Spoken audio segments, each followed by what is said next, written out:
They feel helpless, they don't feel heard, they have nowhere to turn. In all honesty, we try to lay low a little bit because of the fear that we would not be able to camp there. And I titled it A Shot Across the Bow of the Good Old Boy. Hello everybody, I don't think I've ever done a video before on here, but yeah, I wanted to tell y'all what frustrates me a little bit about permits. Cockroach of the week is drumroll please, Allie Easter Smith. We can't be apathetic about what's going on in our state. We have to all fill up our bootstraps and get on top of this. So you're right. There's a problem out there. I mean, and you can see it everywhere. Well, look, we have allowed government to become our wherewithal to everything. Well, I've not heard my name in stable or Baton Rouge in stable in the same sentence in a long time. You're about to be killed by a Zamboni. Well, you're gonna die in 5 minutes.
This Bossier Watch live broadcast is brought to you by David B. Womack for all your contracting and construction needs. The Outdoor News, fishing and outdoors for our area. Acadiana Mortgage, over 23 years in the mortgage business. Pelican Training and Consulting is an IWTP customized training provider with over 25 years of success to show for it. Call them for a free consultation today. Pelican Training and Consulting matches employers with 50-plus employees with training dollars. Smarter Geek, making technology easier.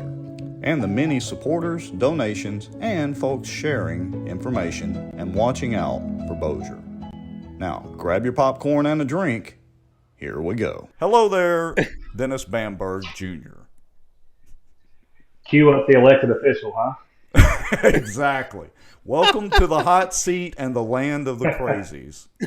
Are you a victim of, I got to read it again, mass formation psychosis? Yeah, I'm an expert on it. I researched it while you guys were talking about it, and maybe we can do that at a different show. Good non-answer. Yeah. So Dennis, what's going on with the school board? I mean, we y'all popped up on our radar a little bit earlier in the week, and I don't think there's anything egregious going on, but there was a little bit of stuff that happened that the public needs to know about. Y'all made some changes to the COVID stuff, the mass. Wait, let me read that word again: mass formation psychosis of society. Well, we had to make a lot of changes to it. We basically shortened the window to 5 days, which I believe with this variant, it transmits pretty easily. So we may have a few students that get close contacted out, but it'll be for 5 days. So maybe we can keep their learning environment as close to normal as possible. So I went ahead and pulled up the, and it may be a little small for some of our viewers to read, especially if you're coming in on a mobile phone, and for those people who will be listening to the podcast when we release that. I've got the Bossier Schools COVID guidance revision page, which is on bossierschools.org. And key takeaways are, in the case of a positive COVID case, students and staff members must quarantine for 5 days once fever-free with no medication for 24 hours and no symptoms are present after 5 days. Or if symptoms are resolving, the student or staff may return to school on day 6, but will be required to wear a mask until day 11. Non-compliance will result in the remainder of the 10-day quarantine being completed at home. So my first immediate question is, what is non-compliance? Like if the kid rips their mask off type deal or something like that? Yeah, if they don't bring a mask to school and they don't want to wear one or something like that, then obviously we want that child probably to stay at home because they still could transmit the virus, and adding that mask till day 10 is what we can do to help stop the spread. So. Well, Dennis, this might be a little bit of a curveball. Ryan Haygood asks a question. He says, how much did the Bossier Parish School Board get from the CDC for pimping those masks? Are y'all getting paid a commission? Yeah, I mean, would you get a steak dinner at Two John's or something, or what? To be honest, I looked in the mail for a few days and nothing came, so I kind of gave up on it. But Ryan, appreciate you interjecting yourself in that. Putting him on the spot right out of the gate. Good job. Yeah. Okay. So is in all seriousness, Dennis, is Bossier following the mandates or the guidance from the state, or how is this? Is this something that the school board members just came up with, or how does this kind of play out? Man, it's partially state. I believe the CDC came out with these latest guidelines, and so that's where we're shortening that time frame based on the CDC guidelines. Okay. Go ahead. Well, I was gonna say, a lot of folks. I mean, and I know, I've had some discussions on this subject before. The school board has an attorney, and there's been some connections to the governor, and to kind of that a lot of folks that are the mass formation psychosis, that kind of fall in line there or whatever.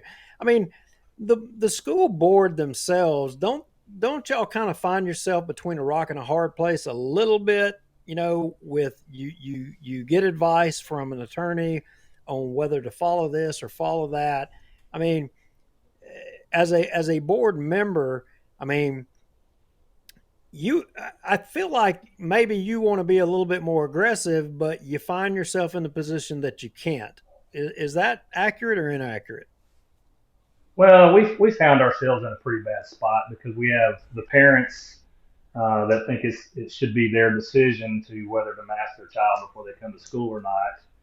And then we have the doctors around town, the physicians that are saying, hey, yeah, masking is a good idea. So it's really the first time that there's been we're listening to the doctors on the safety side and the parents on the parenting side, and those couldn't be further apart for some of the people that were talking to us.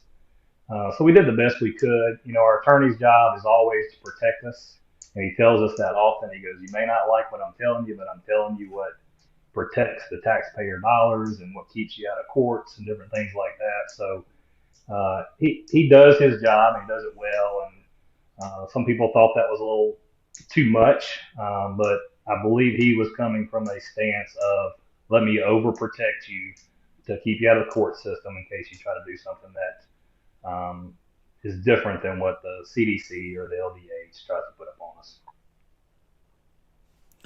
So, do y'all have is this pretty much it in stone? Is there, and maybe you already had it and I just hadn't been paying attention, honestly, but did y'all have another discussion about this at one of the recent meetings, or is there one coming to an upcoming meeting, or y'all just went in and kind of laid it out? We didn't. I believe this decision could be made because it's a CDC guideline, and I think the authority goes back to the superintendent to make some of these changes for us. Now, if they were trying to say, hey, we're going to put masks back on, 24/7, surely that's something that would come in front of the board, but because they were shortening it, we just adhered to the CDC guidelines. Okay. Now, I'm also reading in the guidance that visitors will be limited on campuses and those visiting will be asked to wear a mask. So, Sure. with it worded as asked, they're just going to be asked, or they're going to be required, or do you know?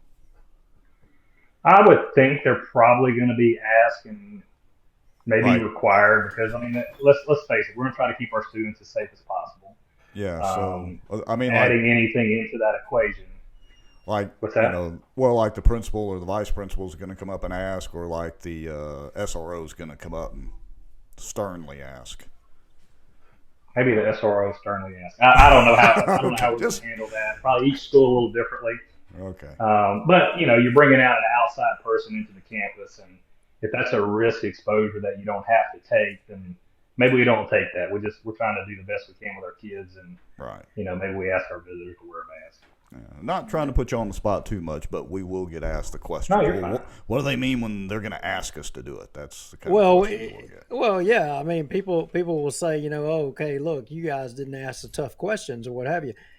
Look, Dennis, a lot of people say that, a lot of the decisions that the school boards have made or had to make it was more about money and profit, and I hate to say profit, that ain't the right word, but it was about money, and I've seen, just while we're sitting here talking, numerous posts in our show, about CDC money and money for doing this and doing that. I mean, what is the situation from the board's perspective? Is it really about the money? Is it about y'all making money? Because I know we're fixing to segue into, having some millage renewals, but at the end of the day, is money the deciding factor in the decisions with the school board or not, or what?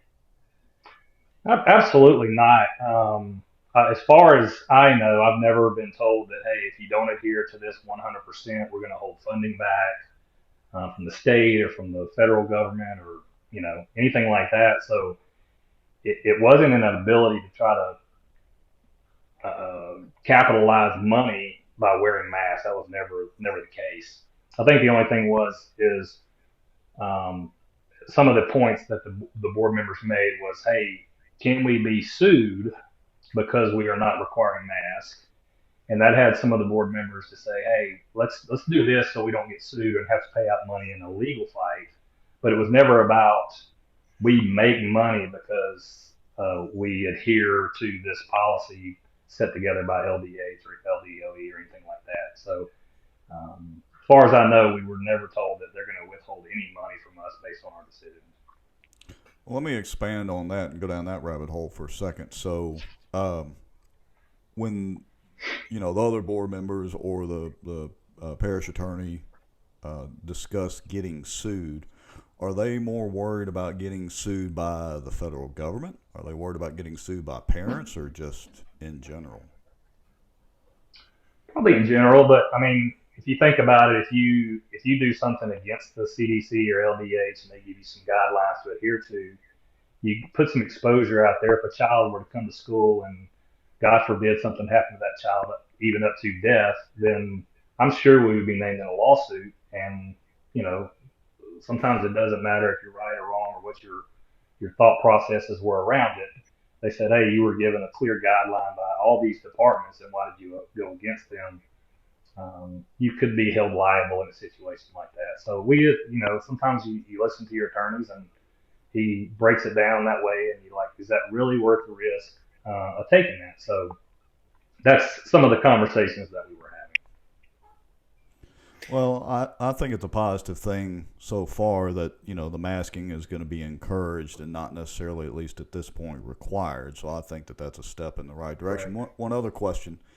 As your school board member for District 12, what's your sense of your constituents, the people that have voted for you, percentage-wise for required masking or against required masking? Is it 50-50, 60-40, any kind of sense of that in your district?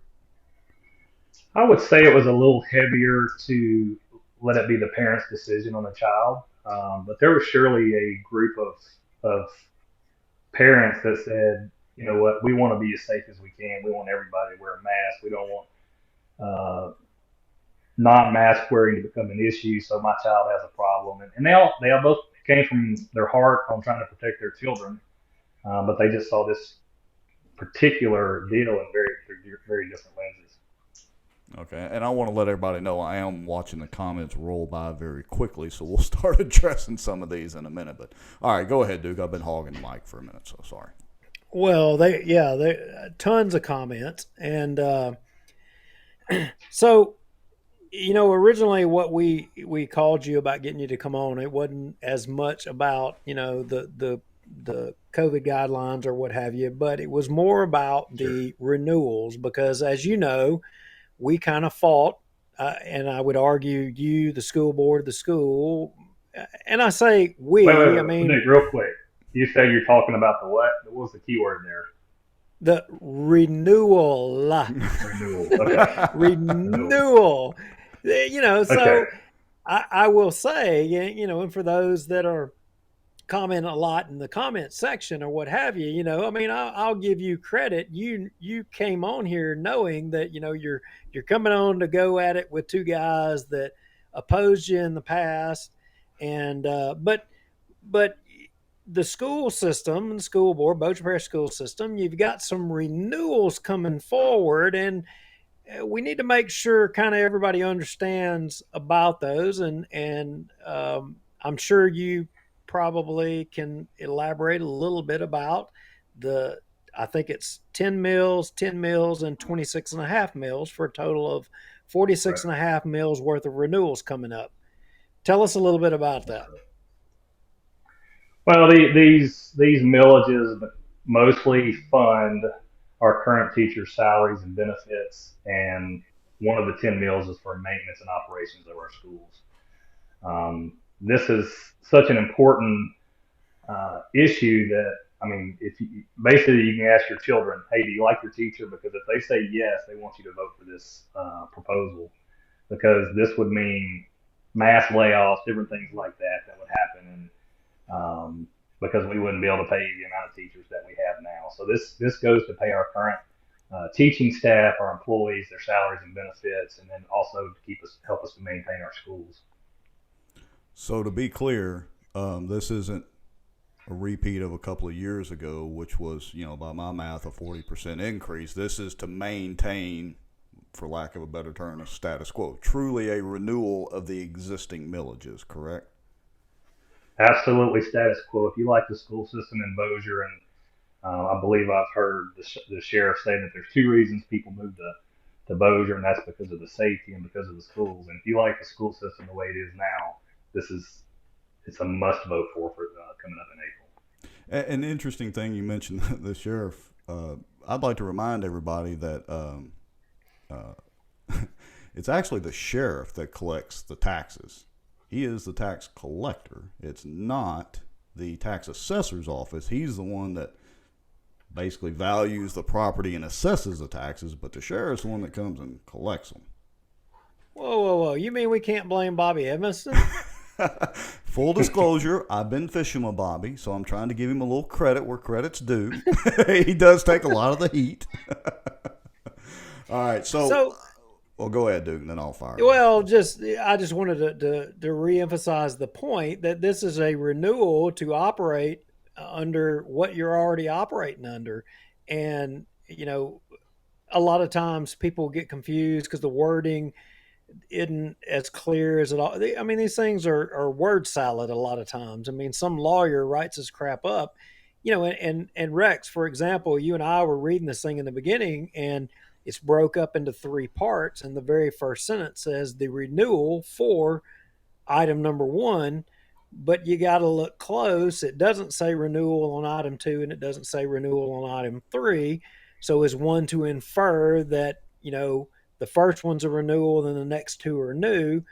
But if you went further on down into the document, I think you will get to a part to where you will see Proposition 1, renewal, Proposition 2, renewal, Proposition 3, renewal. Yeah, I think the actual resolution apparently at the school board meeting didn't specify up in the very top of it, which is kind of like the summary, but technically I guess it's the actual first part of the resolution. But yeah, you're right, Duke, because that was one of my worries. I was like, wait a minute. If I remember my math right, they're already taxing at 65.36 mils, at least back in 2019, unless it's changed. And now they're wanting to add on some more. But as it turns out, it is a renewal for, what did we say our math was earlier? 10, 10, and 26.5. And Dennis, feel free to jump in and correct me anywhere that I'm wrong. No, that's absolutely correct. I just want to make one thing very, very clear: is all three of these are absolute renewals. Okay. And when's that election going to be, Duke? Did we have it in our notes? Is that going to be coming up in March or April 30th. April 30th, a little after tax day. I think here we go right here. Now, I would assume that the school boards are going to get out there more so publicly here in the future and talk about this and put a little bit more information out there and to inform the public, correct? That is correct. I talked to them today, and they'll be out, and they're going to be coming to the South Bossier lunch group. They're going to go to the North Bossier lunch group. They're going to probably talk to anybody who will listen to them. We've already visited with the chamber, and we have their support on this proposed proposition. So we are definitely going to do due diligence so people know exactly what they're voting for when they go to the polls and see this on there. Yeah, and I pulled up, this is the notice of consideration of action regarding ad valorem taxes. And so I guess y'all are at the school board meeting on January the 20th, which will be a Thursday evening at 6 p.m. at the Bossier Instructional Center where y'all normally have your school board meetings. That meeting there is going to be for folks to come comment on this election. Is that correct? I believe that's the case. I'm pretty sure that's the case. I just don't have that date directly in front of me. Okay. Yeah, I'm pretty sure. As long as this is correct, that would be right. All right. So Now, Dennis, I had another question. I mean, again, it's a little bit of a curveball, but I know you, and I know you can handle up on it. So, and before I get to another question, and I'll prompt you a little early on this one, on the concrete stuff. You know, a lot of people find themselves this day and time disenchanted with public school education. You know, I think it's a lot because of, I think the Department of Education from the federal level and the mandates that come down, and then I think from the state level, I think a lot of people have a lot of problems with, public school education. I think the highest rate of homeschool is actually this past year in the history of Louisiana. I mean, as a guy who sits on a school board, and I know you're a Republican, and you identify as a conservative. What are your thoughts on that? I mean, it seems like there's a wedge kind of, getting between the public and public school education and the future of education, and maybe more so in Bossier Parish, what our ideas of education should be and what should and shouldn't be taught. Where are we going from here in education? What are your thoughts on that? Well, I think we are in a good place in Bossier. I think we're still a conservative area that lives by some good values in our school system. They've changed all over the country, and surely we'll have that conversation when it comes up in Bossier Parish, and that'll be a battle that we'll have to have at some point in time. But as for right now, I mean, we're growing. We got some data points last week that says in the next 5 years, we will grow 10%. So we'll go from 22,700 to 24,800 students in our school system. So Bossier's doing it right now. Okay, so they're not moving in to Bossier because our school system is not doing it the way that they would like it done. So do we have some disagreements sometimes with people with our school system? Absolutely. You can't have 24,000 kids, and that's should be 48,000 parents that you're trying to make happy, and that's just that's unrealistic as a system. I was a parent in the system, and I hadn't been happy with every decision that was made in the Bossier Parish system as well. But you got to look at the overall picture, and I absolutely believe that Bossier's doing a very fine job, one of the best jobs in the state, easily that position.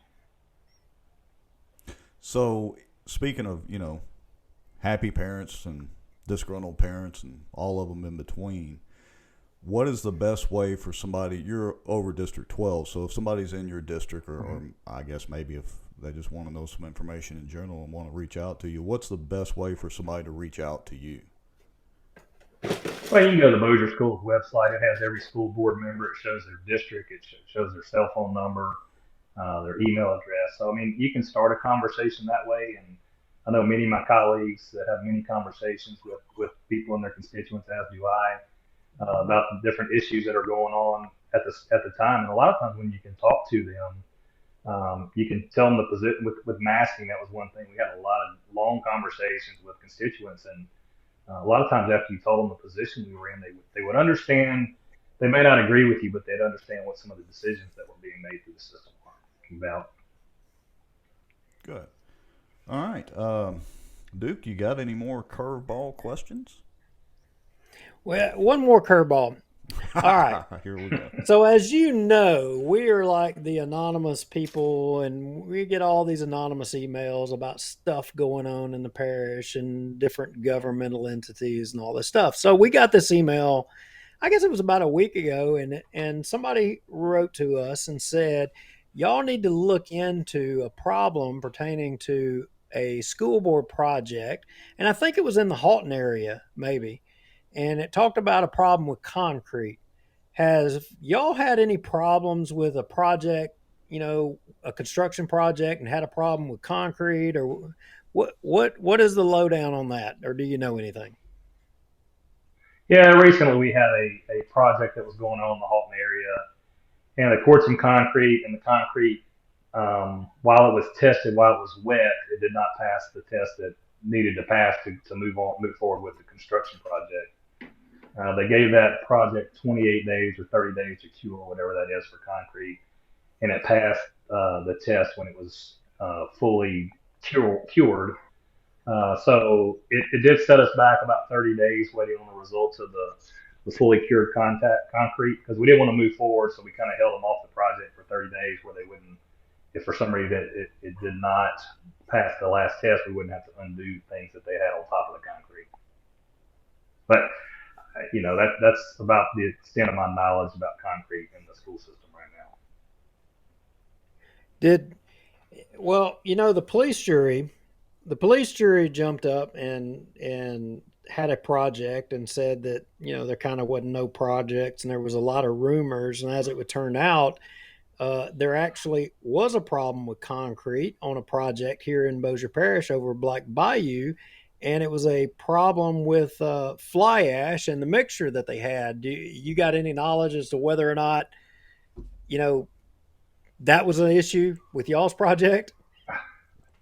I've never heard of fly ash before, so okay. I didn't hear that on the email or any change orders or anything like that. So my assumption is everything was normal. It just didn't pass the test until it fully cured. And just to be aware, our good friend David Womack says, I do concrete. So if you need some advice on the concrete, reach out to David. And Kaylee David, Larkin, send me some comments on what fly ash is, I guess. Yeah, get him educated there, David. Kaylee Larkin asked who poured it. So I don't know if you might know off the top of your head who the contractor was. Now, we have a contract. I don't know who they use for the concrete. Now, Dennis, as you can imagine, there's a lot of folks would love for us to hit you with a whole lot more questions. And in our comments, I'm seeing it. And I don't think it's as much about you individually as it is, and it goes back to the COVID and the mask stuff. I mean, they're really pouring it on. And yeah. I would say, and I know, I mean, you and I know each other. We're on the Republican Parish Executive Committee together, and I know you guys find yourself between a rock and a hard place. So, and the public has a lot more questions, and they would like to see things moved in a lot more direction. And with that said, I mean, I don't know if you saw this recently. Yeah, you probably didn't, but I saw some calls to recruit candidates to run against every school board member in every parish across the whole state of Louisiana. And it was primarily because people didn't feel like that their school boards were following, what the public wanted versus following what the governor was trying to, by edict put down on everybody. So I say that to ask you this question, and it's somewhat of a curveball. I think I already know the answer from you because I know you, but and this goes to Bossier City as well. I mean, do you think it's time that we have term limits for school board members? I mean, we have term limits already. You have term limits already. What are they? Because I got to be honest with you, I don't know. They're after 3 consecutive terms, which is 12 total years. So really? So you can serve for 3 consecutive. Yep. Someone else be elected, then you could potentially come back for a 4th term after that. Is that, or has anybody ever tried that? I guess you could come back and run a 4th, 5th, and 6th term after you set one out. I don't know how that is, Yeah. But I mean, we were in a tough spot, like I said, with the mask and whatever questions you have out there. I've heard them, I can promise you. And the only thing I can tell you for my fellow school board members is we were put in a pretty tough spot when you have, some parents completely saying it's our decision, and we can't find one single physician in town that will say masks are a terrible idea. And so we're sitting on one of our main things that we try to tell you every time that we visit is how we take your child's safety and concern, and we try to keep them as safe as they can at schools. And when we ask the physicians, they say masking is a great idea. It should be done. And then when the parents are saying it should be our decision, I mean, where do you fall in that? I mean, that's where the school board's my fellow members' heads were at in that conversation was, I've got doctors telling me that's the safest way to treat the children, and then you got parents showing you other literature from across the country where there's other issues that go along, with that thought process as well. So it was really, really, really a tough spot during those times to listen to parents want to make their own decisions for their children, and I'm 1,000% behind that. And it would have made it a very easy decision had we had a couple of physicians around town that would say, hey, man, we think what they're saying is absolutely correct, but we just didn't have that. So we were split among the people who know everything about that we trust with, when you get sick or when you have diseases to treat us, those people are telling us that masks are a good idea. And then the parents who we have to deal with every day are saying, hey, we think it should be our decision. It was a very, very tight spot to sit in and try to figure out the best way to handle that. Well, they're not cutting you much slack tonight either. I'm kind of rolling through the comments here, which are now flooding in, and we've got ignoring emails. You've been a pickle and baloney tonight, and our public schools are overpaid daycare. So that's the commentary so far tonight. People are still very passionate about that whole situation. And they should be. I mean, that's their children, and I mean that's the one thing about the school board. Some people have the luxury to go to Washington D.C. and vote, or handle their vote down in Baton Rouge, but we get to stand here in the public eye with their main loved one there is their children, and we get to make decisions for their children, on a daily basis. And sometimes it's tough to make the right decision sometimes. I'm not saying we always make the right decision, but I can promise you that we take that job very seriously. So, I know you relatively well from, let's just say, past political things and all that. And just so folks know, because I'm watching these comments roll in now, the reason that I'm not, we're trying to have a nice interview is because I sincerely believe that you're absolutely for the parents' decisions. But like you said, absolutely, you got two sides tugging at you, and folks, maybe y'all need to, here's a hint, maybe you need to have some actual doctors show up at the meetings and have some actual physicians to counter some of these arguments, because I can see the pickle that you're in, to quote one of the comments earlier, on both sides of this coin. And I'm not a pro-mask mandate person at all, but I can see the position that y'all get stretched in. Well, I'm not a pro-masker either. I'm just not. I don't like them. I think there's issues that we've had people come in and tell us all the problems that they that occur because you're wearing a mask. And when you can't see mouth, pronunciation from teachers, it affects the learning. There's all kind of reasons to not wear a mask every day. And we as a board 100% understand some of that stuff. But the hard part was when, the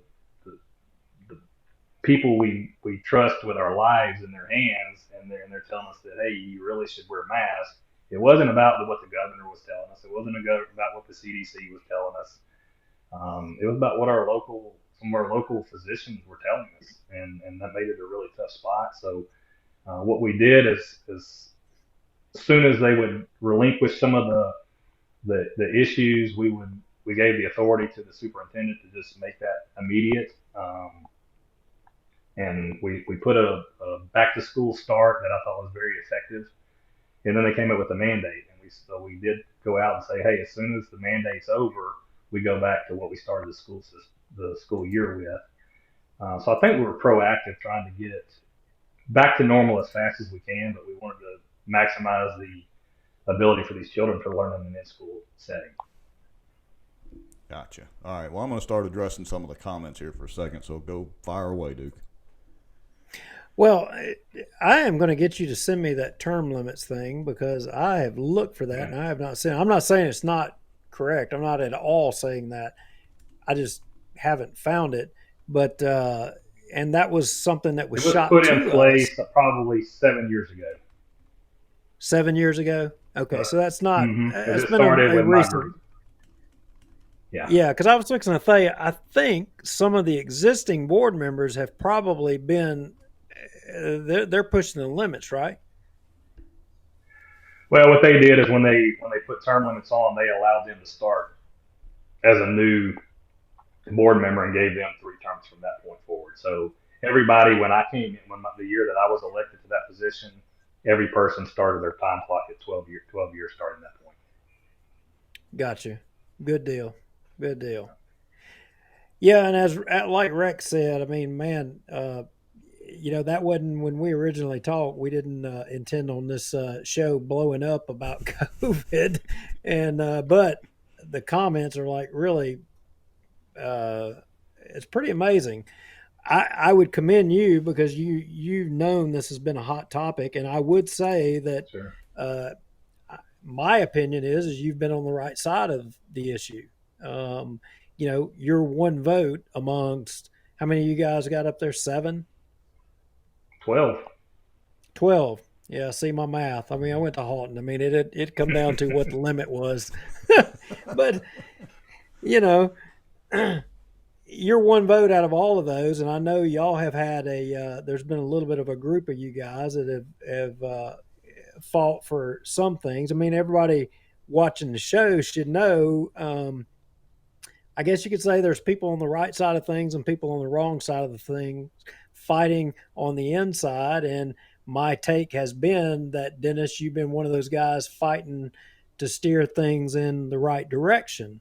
And I'm certainly not going to take occasion to beat you up over it. And when I know you've been trying to do good, maybe we can do some good on the Republican Parents Executive Committee and steer that one in the right direction. We've got some holdouts on doing the right thing, and we'll let you get off the show to talk about that one.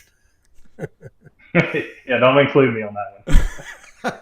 Yeah, we've already drug you far enough down the rabbit hole and down the drain tube as it is, I suppose. Well, hopefully it wasn't too much torture. And Dennis, we appreciate you coming on, and I hope it wasn't too much of a side swipe. No, it wasn't too bad. All right. Yeah, and like Duke said, we appreciate you coming on, Dennis. We're at over 100 people watching right now, and some of them pretty active in the comments. This is pretty much like the school board meeting about the mask.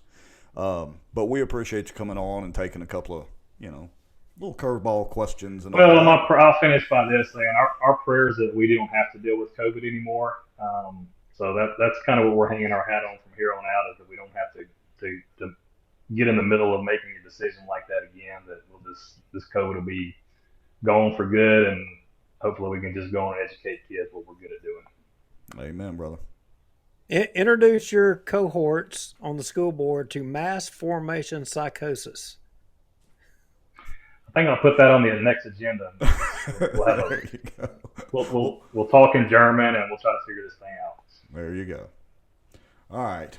Well, Duke, let's let Dennis get out of the hot seat, and we will continue on down the rabbit hole.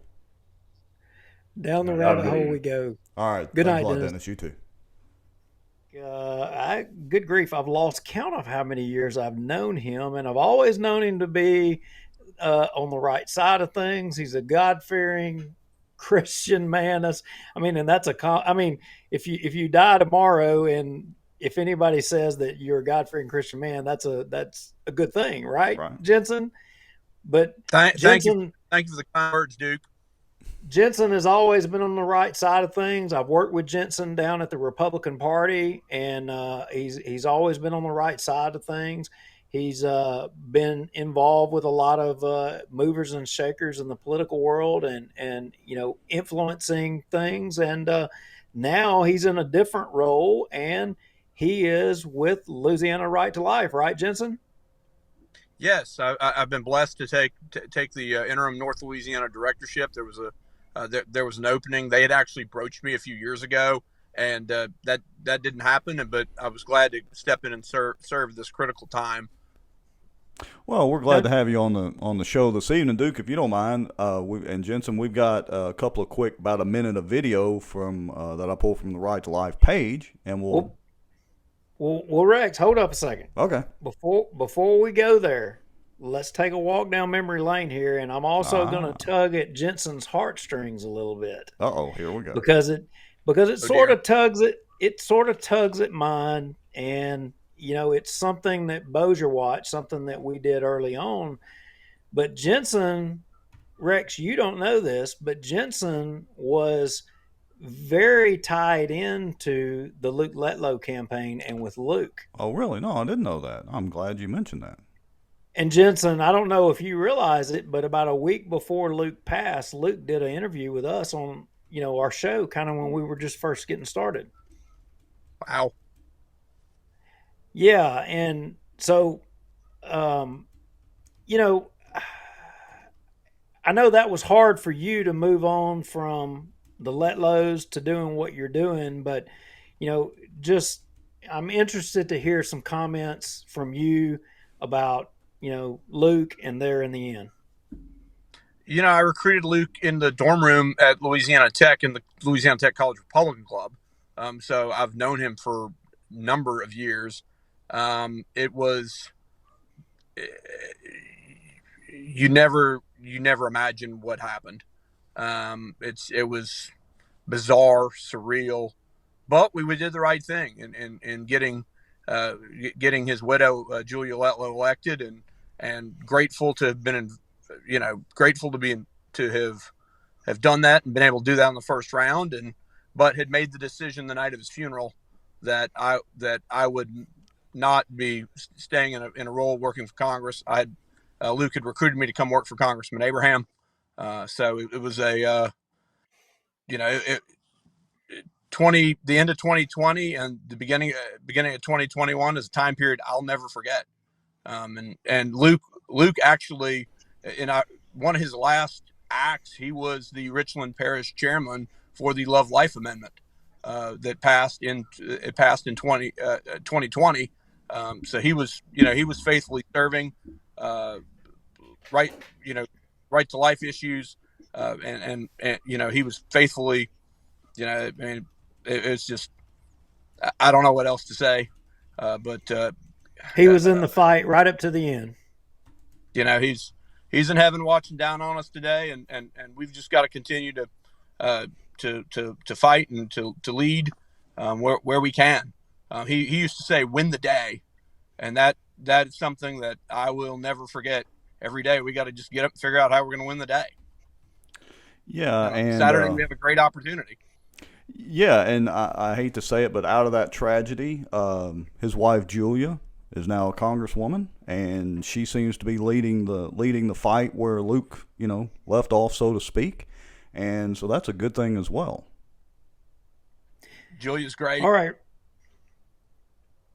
All right, Rex. Sorry to throw that curveball in there, but I just couldn't. It just popped in my head, and I was like, you know what? If we didn't mention Luke Letlow, and because I know, there's this connection between Luke and Jensen, and I know that a lot of people doesn't know that. And I really wanted to make sure that we heard what Jensen had to say in regards to Luke and just get a few comments on that. But the video that you had queued up, that was the starting point for Louisiana Right to Life, and to talk about that. Yeah, so I'll go ahead and just play these videos for a second, just for those of you watching. And like I said, we're at about 50 some odd people across both Facebook channels as well as both YouTube channels. So I'll roll this video if I can find the right button here. And then we'll come back, and Jensen, we'll start talking about Right to Life.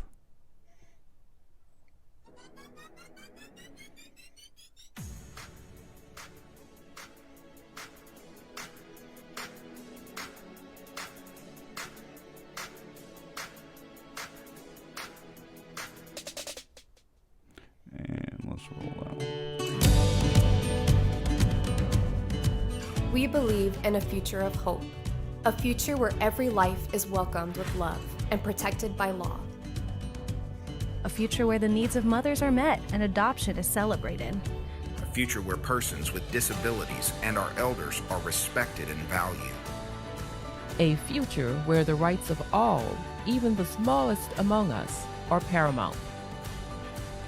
So whether with the youth, at the Capitol, on the streets, or in our communities, we make a difference. And we will never let violence stop us from building a future of hope. We are Louisiana Right to Life, and we are proudly pro-life.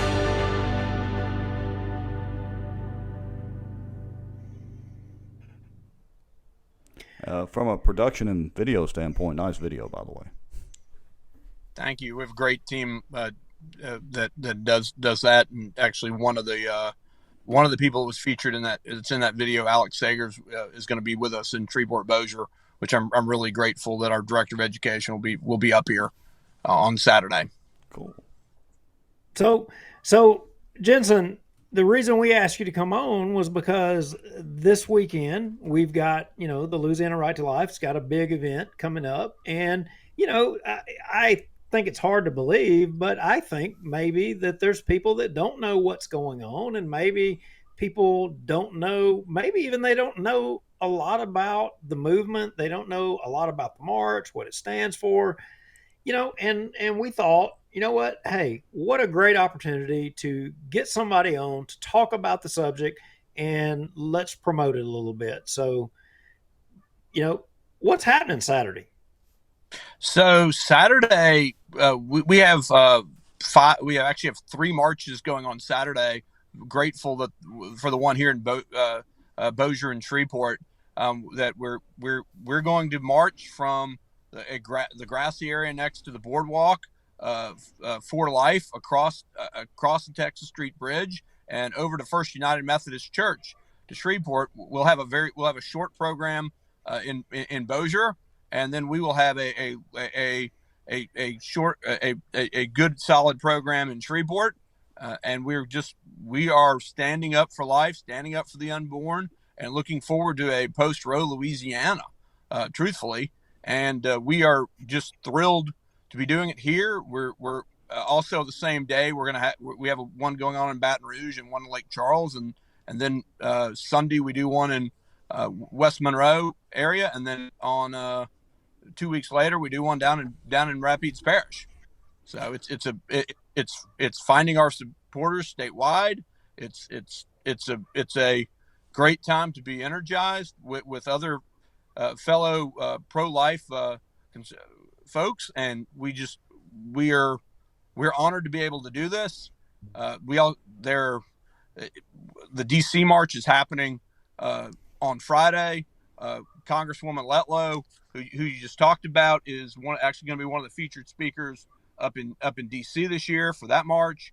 We're thrilled to be down here, serving in Shreveport Bossier this week.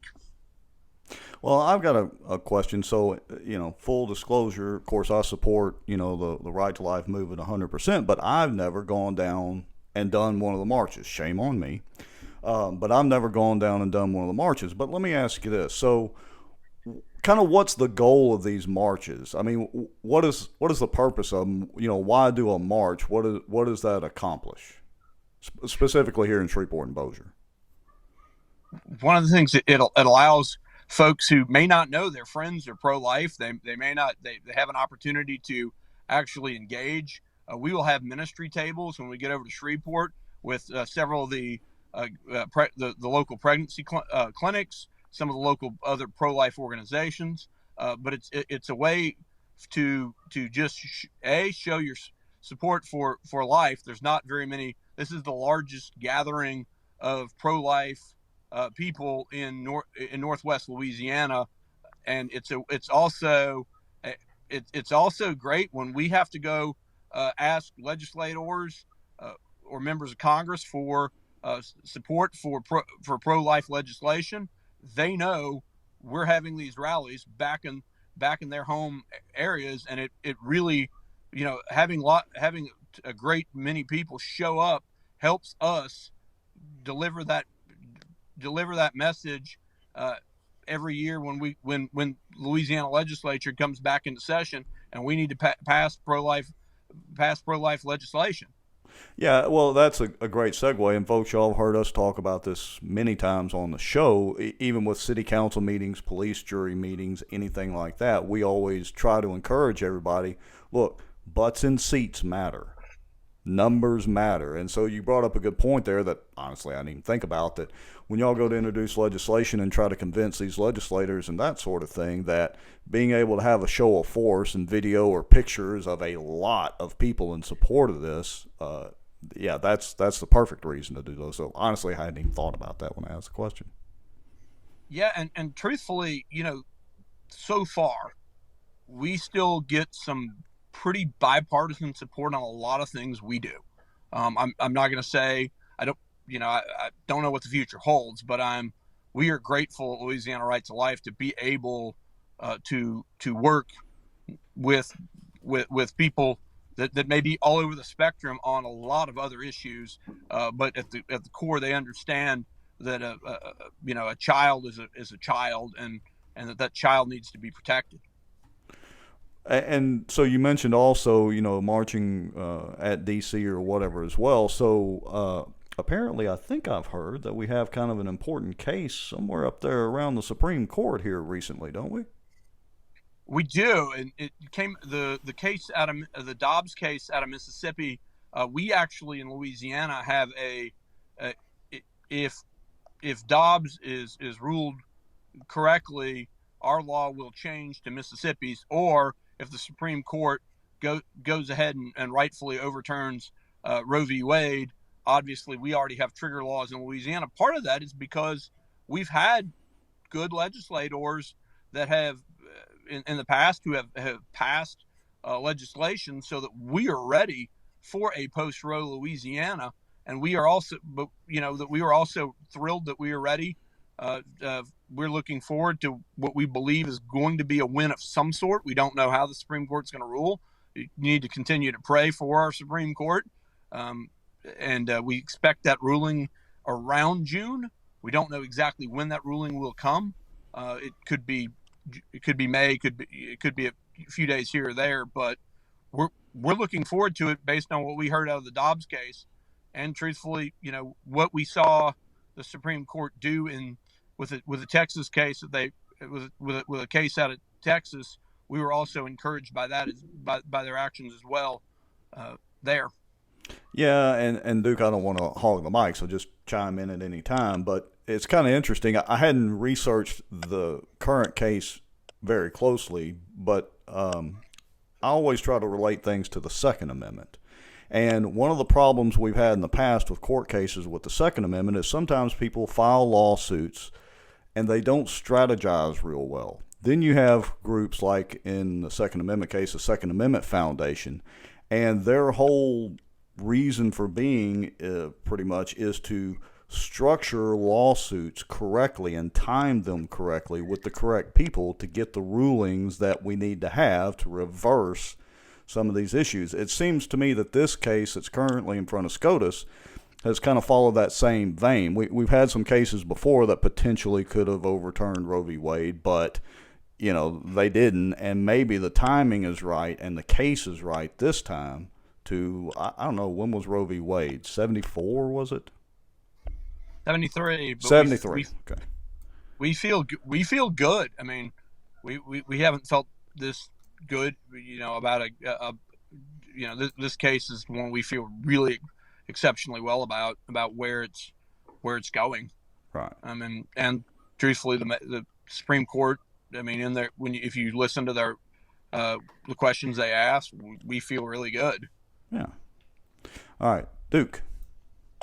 Well, so this weekend, everyone can show their support, and they can come out. And where do they need to go? Where do they need to meet? Where do they need to park to participate? In the march. What do they do? So at about 9:45, we're having people gather right next to the boardwalk in the grassy area. They'll go park on the third on some of the upper floors of the boardwalk parking lot, and then right at 10 we will start the program, and a few minutes after that program on the Bossier side starts, we will start marching over to Shreveport, and that's what time you will what time we will roll. I would encourage people to get there a little early if they want to. We're more than happy to meet with them. We'll be out there, and we're thrilled to be doing this in Bossier and Shreveport. Now you have some speakers lined up, I think, and if I recall correctly, there's one in particular that she is becoming a rock star. Assistant Attorney General Liz Murrill, who's a specialist in arguing cases. We were thrilled to get her up. We were thrilled to get her to come to Shreveport Bossier, and provide the real. I mean, I am not a lawyer. I provide some of that analysis and provides just the wisdom that she brings to the table. Was thrilled that she was available to come to Shreveport Bossier, and we're happy. We're very happy to have her come speak. Yeah, and a lot of folks may not realize it or not, but isn't it correct that she was one of the folks that argued the case before the Supreme Court here in the last couple of weeks over the vaccine mandates? She's been heavily involved in a lot of cases that the Attorney General has been involved in.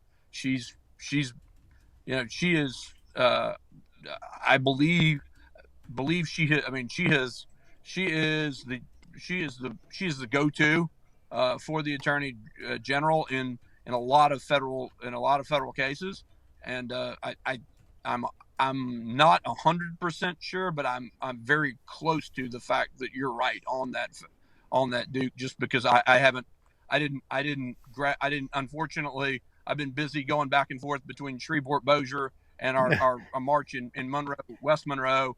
So I knew that I'm about 98% sure you're right, but I'm not 100% sure. And I don't want to lead your listeners, your viewers wrong. But I'm pretty sure if they Google it, they will find it. Well, no worries. That's why they call this a show. This is entertainment. You can be wrong with entertainment.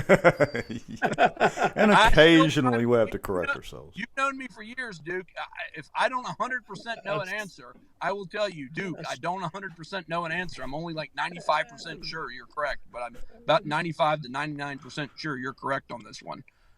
Yeah, well, everybody watching, we would encourage you to go out and participate, Saturday in the Right to Life March. Meet down at the boardwalk, park in the parking garage. They'll have a stage, I'm sure, out there kind of in that little grassy knoll right there at the intersection. They'll have speakers. It'll be a great event. You'll get to march over the bridge. And you know what? take your kids. I mean, you need to get your kids and have that discussion with your kids. Your kids are growing up. They're going to become adults. They need to understand about this issue. And this is a great way to expose your kids to this subject matter and to be able to have that discussion. And, it's a great family event. I've done it.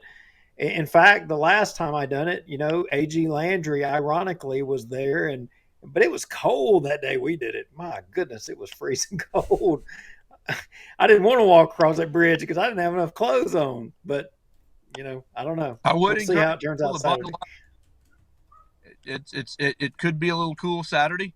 We want people to come on out. And if people need more information, we encourage them to go to prolifelouisiana.org and or LALifeMarch.com. And if people want to go tell their friends, they can go post on Facebook about it. There's a link on the website specifically about the Northwest Louisiana March, and we want people to invite their friends. If they've got relatives and friends in other parts of the state, they want to invite them to those marches, they can do that too. And we're thrilled for that supporters are doing that all across the state, and we're thrilled to be on tonight with Bossier Watch, and thrilled for the opportunities to talk about this to our friends and colleagues. Yeah, and I'll make sure after the show and all that, and share out any of the new posts that y'all have on the Right to Life Facebook page. I'll make sure and share them out on Bossier Watch too, and that way we can try to inform as many people as we can. So yeah, we appreciate you coming on tonight and letting us know what's coming up and kind of educating us a little bit on on the Right to Life March. Thanks, Jensen, for coming on, brother. Thank you guys, and if you need, definitely feel free to go to prolifelouisiana.org if you need anything else. All right, appreciate it. Well, you're welcome back on anytime, or if y'all have an event or something you need to get the word out, just let us know, and we'll be glad to, have you or anybody else in the group on. Thank you. All right, have a good evening. Thanks, Jensen. And hello, we got you fixing your hair. Yeah, sorry. It was perfect timing. Every little bit helps, right? Yeah. So, how are you this evening? I'm great. I'm sorry. I'm running just a tad bit late. I've been on a planning call, trying to stop some of this madness. So, but that's I'm okay. excited to be back with you guys. Yeah, we've just been sitting here, trying to figure out where Duke actually is tonight while bashing our city attorney, bashing our local judges, bashing the city council. Who else have we bashed tonight, Duke? We're just on a roll. Jill, I got to say, I mean, look, you're down there in, I don't know, the Viper Pit. I don't know how to describe it. You're like down there in Baton Rouge, but I mean, DC is just as bad, if not worse. I mean, what would you say?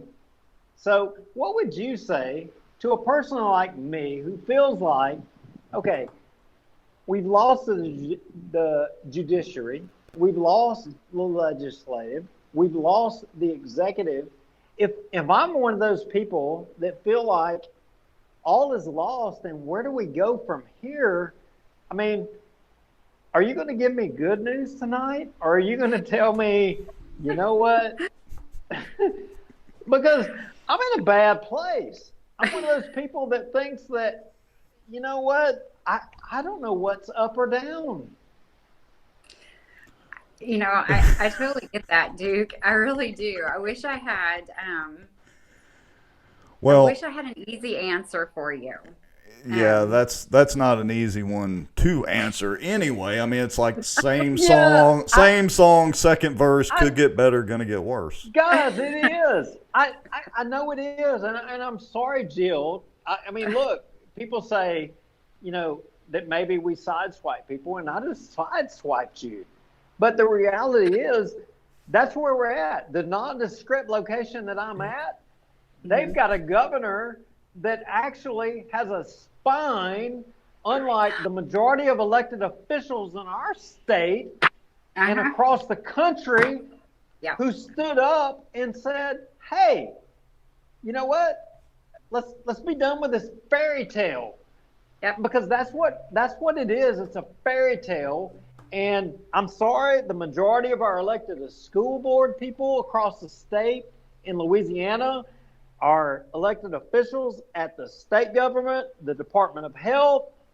They've all been living this fairy tale, and they've been deceiving all of the public. Am I wrong? Am I like lost my mind down here in the lap of luxury in a nondescript location? No, I am. Uh-oh, we lost Jill. Curses. God. Curses. That's it. She decided she was bailing. It's Facebook. It's Zuckerberg. They did it. Okay, she's back. Hold on. Wait a minute. Somehow we don't have audio. Hold on. Why don't we have audio from Jill? Oh, no. It's Hold Zuckerberg. on. Yeah, It's technical Zuckerberg. limitations. Haven't you seen Wisconsin? Jill, we can't hear you, so if you will, double tap and close completely out of your browser, hit the link, and come back in. Okay. See, there's no way, Rex. All right. Hold on just a second. Technical difficulties. Okay, there. Say something now, Jill.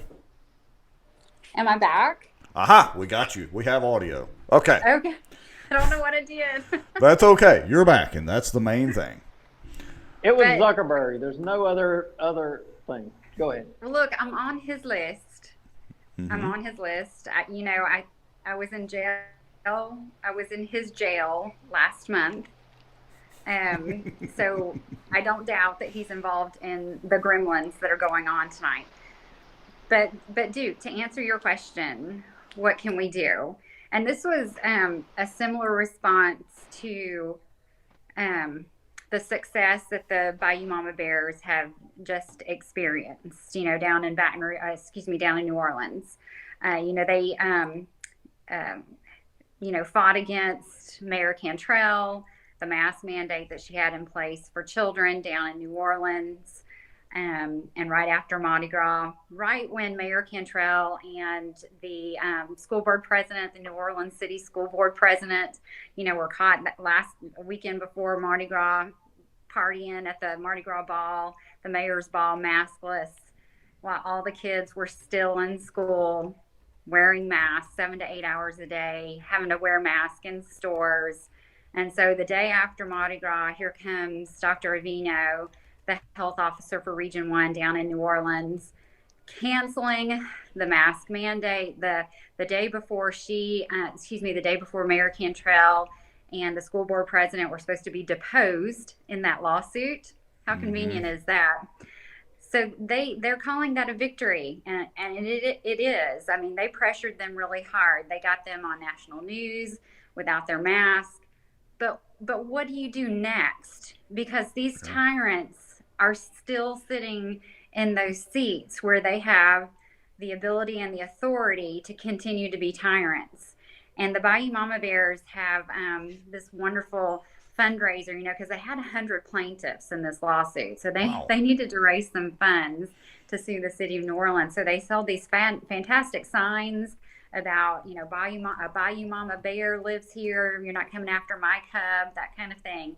And I told them, I said, the next sign that you put in your yard needs to be your campaign for your run for their office.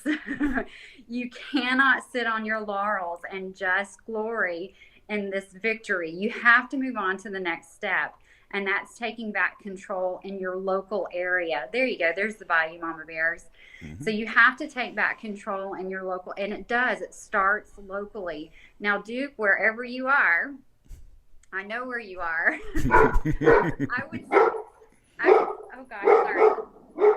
I would stay there. I love where you are. I would stay there. But if you have to come back, take control. Take some small step in your local area. I know you've run for office once before. Do it again. Get these tyrants out of the school board, out of these seats, off the city council. And before you cast another vote for anybody for public office, you need to know exactly where they stand on these issues. Have they ever read the Constitution? Do they know our state's Constitution?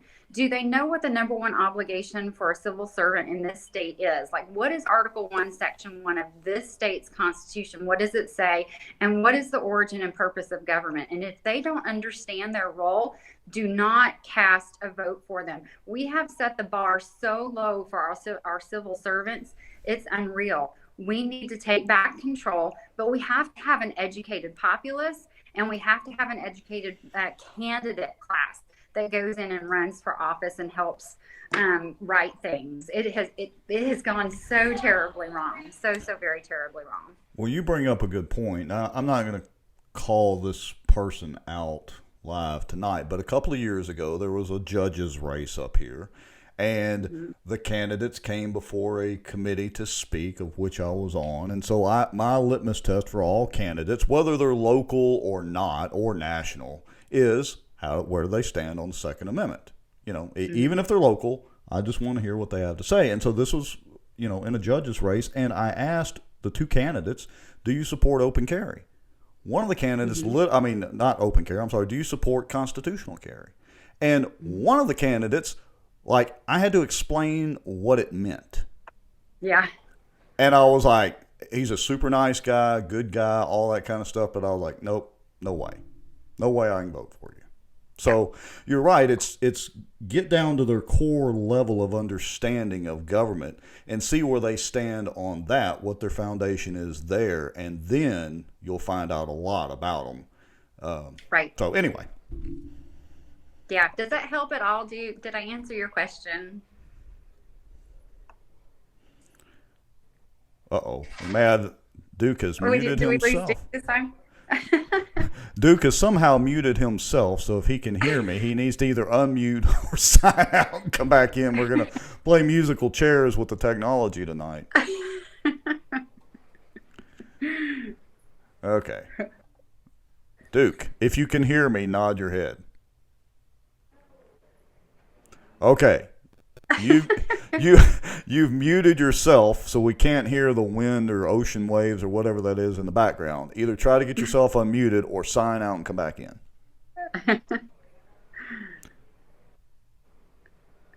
All right. I'm going to kick you out, come back in. Okay, here we go. So let me text him real quick. All right, so while we're waiting on that, Jill, so I've also got the bill tracker page pulled up. And, folks, I realize it may be a little difficult to read, especially if you're on mobile. But just let me know which of these that you want to discuss, and we'll go from there. Okay, sounds good. Well, we have, the last time I was on your show, I was telling you that we were working really hard trying to get some good legislation in the hands of the right legislators. And just to back up, a little bit, we have been stymied quite a bit by the leadership in both parties, but definitely in the Republican Party in the legislature. But we do have some really good, passionate patriots in the legislature that are really, really trying very hard to get the right legislation passed. So I can't throw the baby out in the bathwater, so to speak. There are some good people. Yeah, there are some good people in the legislature. We're our roadblock. We have three people that are blocking our path. That's the governor, that's the Speaker of the House, Clay Snyder, and that's the Senate President, Paige Cortez.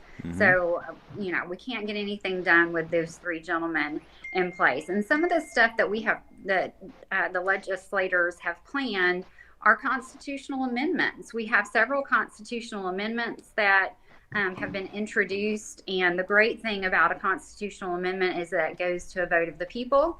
It cannot be vetoed by the governor.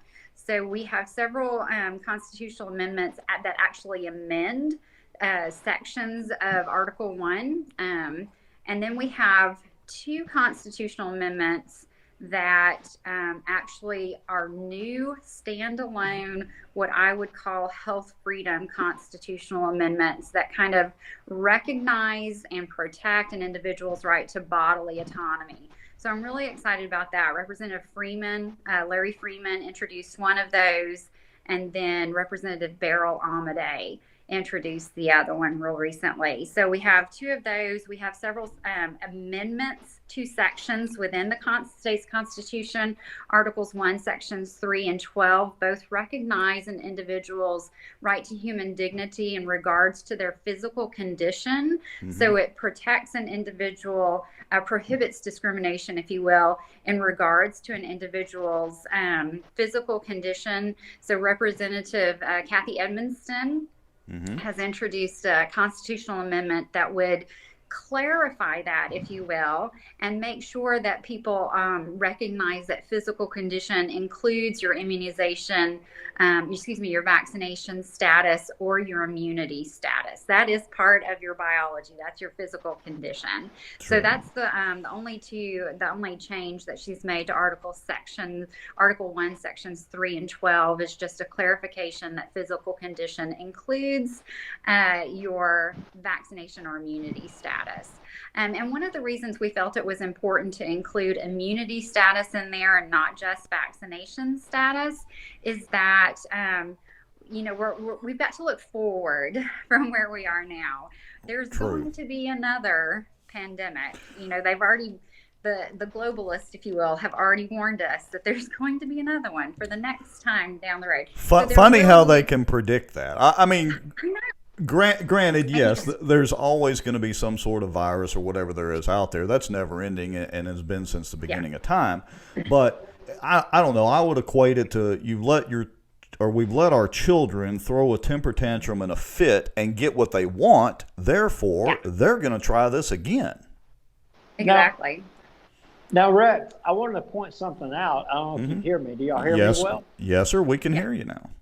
Okay, Larry Freeman, for a lot of folks, since the majority of people from Bossier may not realize this, but Larry is originally an airman from Barksdale and, has some roots to Bossier. I mean, Jill, I don't know if you even knew that. I did not know that. I'll have to mention that the next time I see him. Yeah, so Larry is a guy with roots to Bossier and a good guy. I really like Larry. And Beryl, I have worked with Beryl at the Republican State Central Committee, and Beryl is a true conservative and a person who is, I would say, married to limited government. So you got two good folks right there. Sorry, did I lose you? No, you're still here. You're still good. Batting for the right things. Anyway, go ahead. All right. Jill, can you still hear us? Can you still hear us, Jill? I've lost you. Oh. All right. Come back in. I don't know what's going on. It's technical gremlins tonight. It's Zuckerberg. We can hear you. All right. Let me disconnect her. Hold on. All right. So we're cutting Jill out. Let me get her back in. And we've got a comment here that I want to address here in just a second. Let's see. Come back in. Okay. So I've got a comment here, and I want to address this because a lot of people bring this up. And so the comment is that I thought that all fell under HIPAA. All right. Here's the deal, folks. And, full disclosure, I only pretend to be an attorney on Facebook.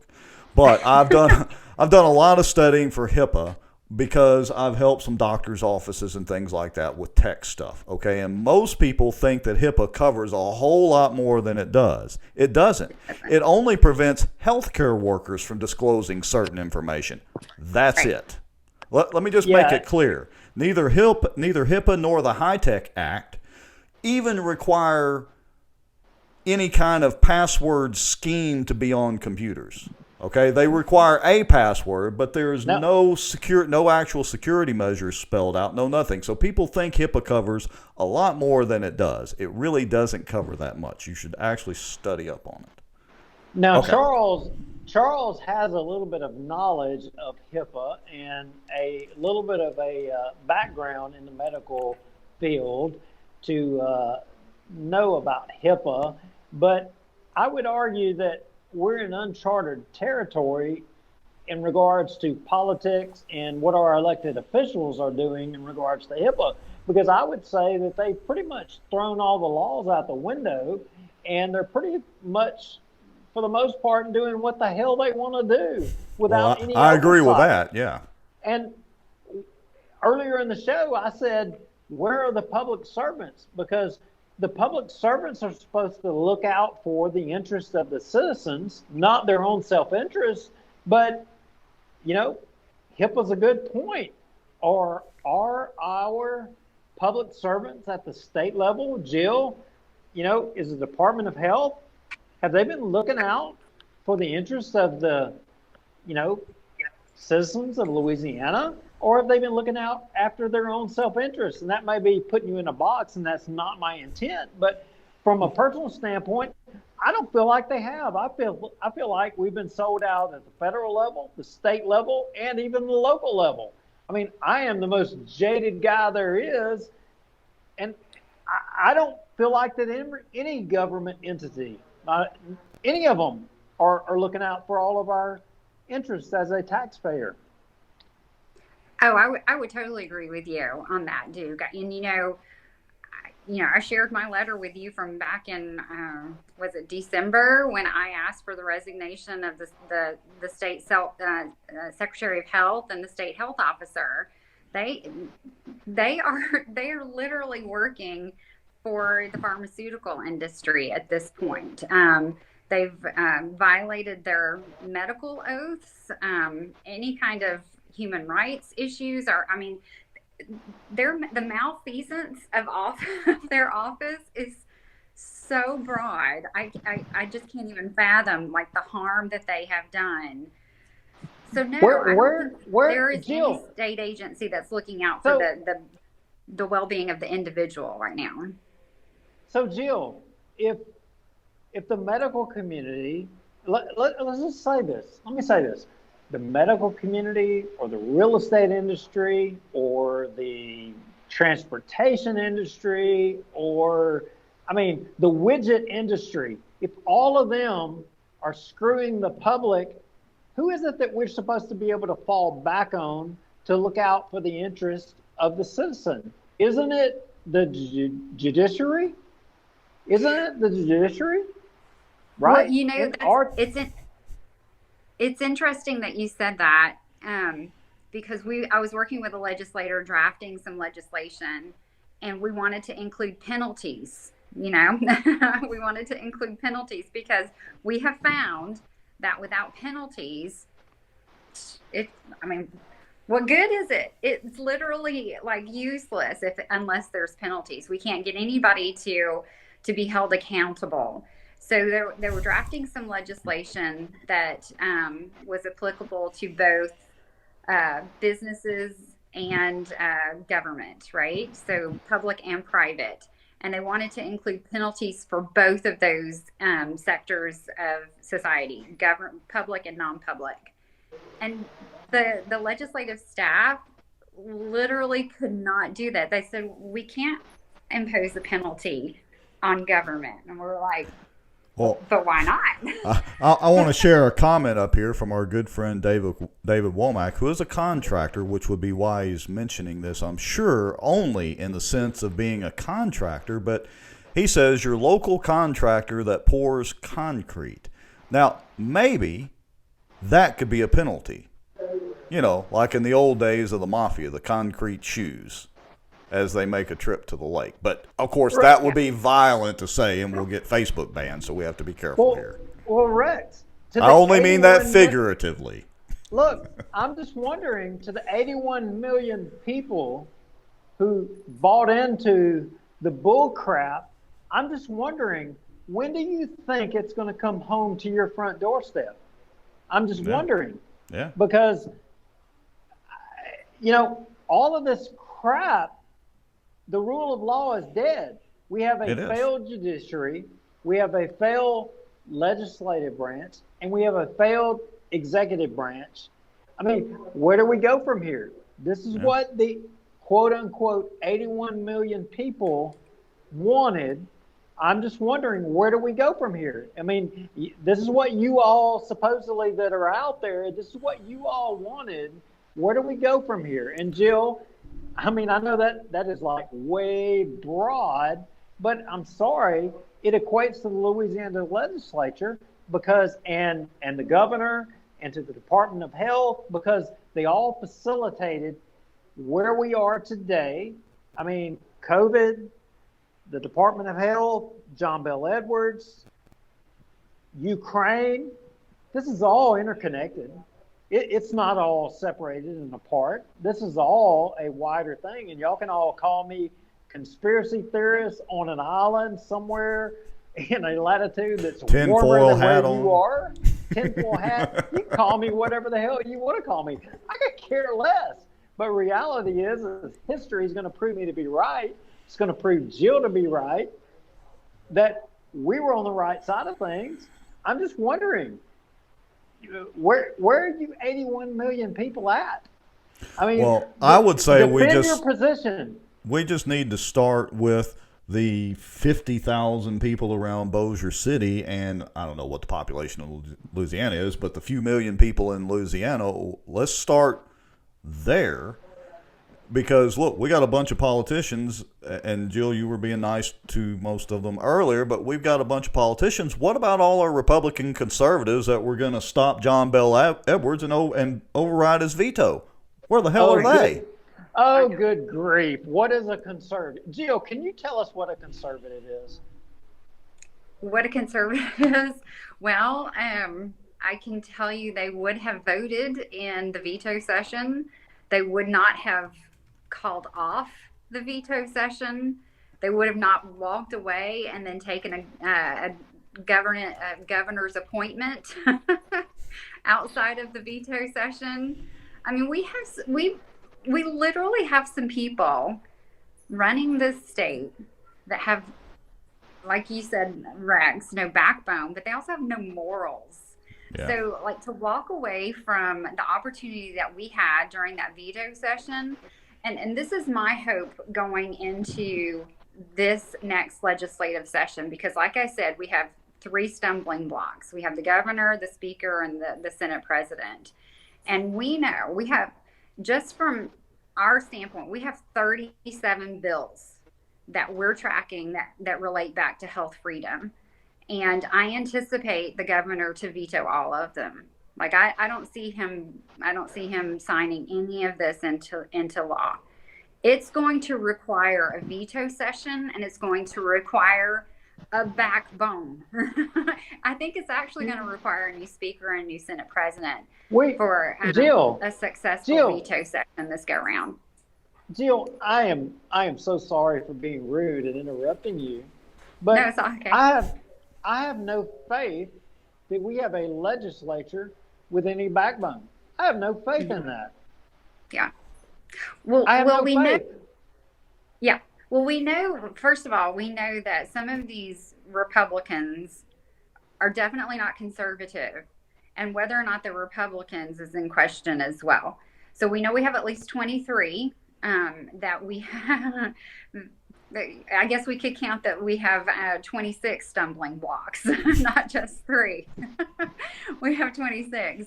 But yeah, so we have a lot to overcome. But at the same time, they have to listen to their constituency. So as I mentioned before, we have to have a well-informed constituency, and we have to have an active constituency. Like, it can't just come from me and it can't come from you guys consistently. Right. We have to rally the troops. They have to show up at the Capitol. Like, we're having an event next Thursday. I would love everybody that's watching tonight to come to our event next Thursday down at the Capitol for our Rotunda Day, and just show them that people are concerned about it. Because I hear this over and over from representatives when I talk to them. They're not hearing from their constituency. Now, whether or not that's true or not, I don't know. But we need to make sure that we're making the effort on our end to make sure, because just because you put it on Facebook does not mean that your legislator is going to see it. They have to hear it from you directly. No, like, I have my legislators, I have their cell phone number. If you don't have your legislator's cell phone number, their contact information in your phone, you're not doing your job as a constituent. Well, they need to know who you are. Go ahead, Duke. Jill, you make a really valid point. I mean, it is to the point. I mean, it is, you're hitting it out of the park, and I'm going to hopefully do it justice in saying what I'm going to say. Okay, so my French is not real good, but Alex de Couteville, are you familiar with him? Vaguely, yes. He had a lot of writings, upon the founding of the country, and he had a lot of writings about how governance should be and how democracy should be. And anyway, one of the points I would point out is that, do you know how or what percent of the country got involved in the revolutionary times to try to break from England? I mean, Rex, you may not know. Do you have an idea of what percentage of the populace of the United States? It wasn't the United States at that time. Right, but of the colonists and all that. The colonies. Yeah, but you know what percent of the populace got involved to affect change? Do y'all know? Tell me. I want to say it was probably not as high as we would like to think, but honestly, I'm not sure. Now, I could be 100% wrong, but what I read was it was approximately 4%. Yeah. It was 4% of the populace. Now, I pose a question to y'all. If we had 4% of our populace showing up at the legislature, calling their legislators, and, impressing upon them the importance that we're tired of this crap and we want, government for the people, by the people. We want it back. We don't want government for what's in the best interest of you, the elected politician. We're tired of that crap. What can we accomplish? I mean, yeah, we may only have 60 to 70 people live watching this show right now, but if you 60 to 70 people, if you actually picked up the phone and called your legislator and told them what you thought, it don't make a crap what they say to you. You tell them what you think, what effect that could have. If 4 to 5% during the Revolutionary War were able to secure independence of this country for all of us here today, I mean, what would that mean today? Good grief. I mean, right. Am I on some island here by myself or whatever? Well, you might literally be on an island nearly by yourself for all we know, but you bring up a good point, and Jill, so did you, that we kind of have, Duke, you and I have talked about this, we have a skewed perspective. We eat, sleep, and breathe all of this stuff. And so we just naturally think everybody thinks like we do, but it's not really true. And so, our part right now is bringing this out to light on Facebook and YouTube and all that, Bossier Watch and Louisiana Watch. Jill, Chris Crackman mentioned earlier, doing the activism and getting out in front of people and actually making the trips to Baton Rouge. Everybody has their role to play.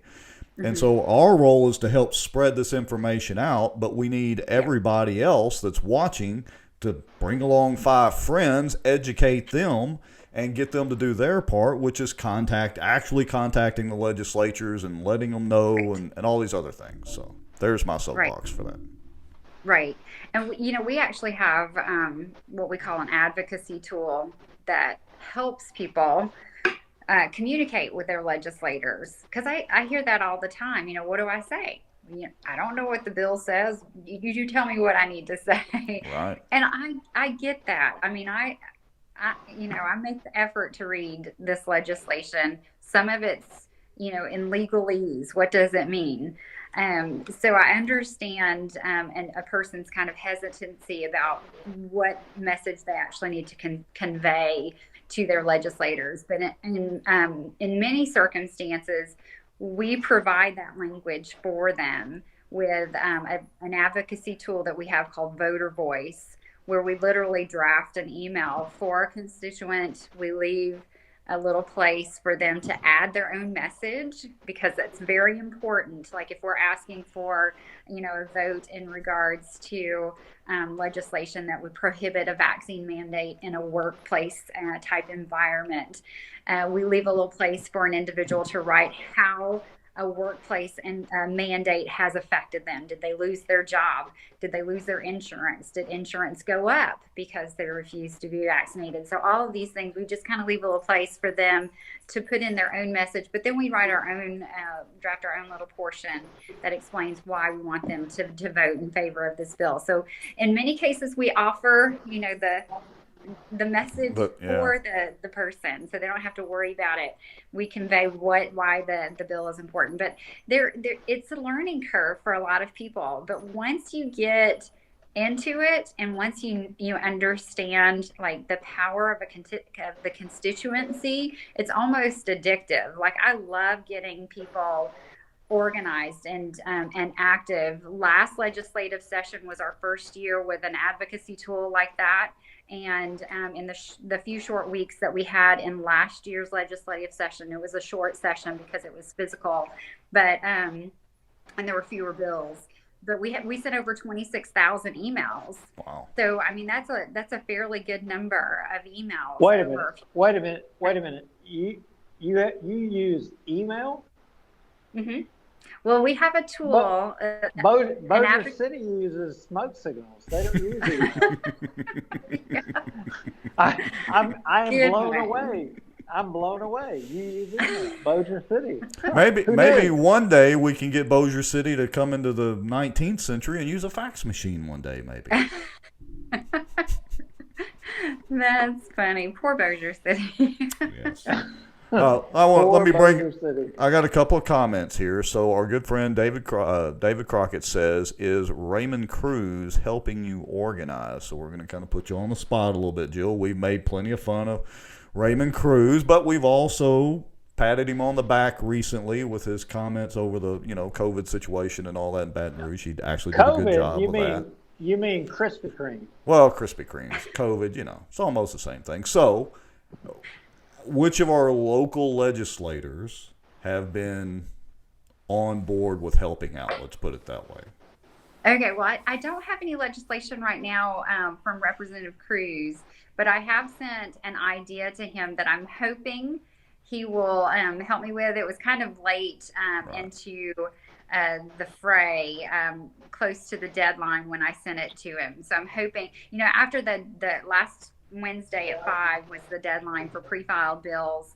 After the session starts, each legislator has the opportunity to introduce 5 more pieces of legislation.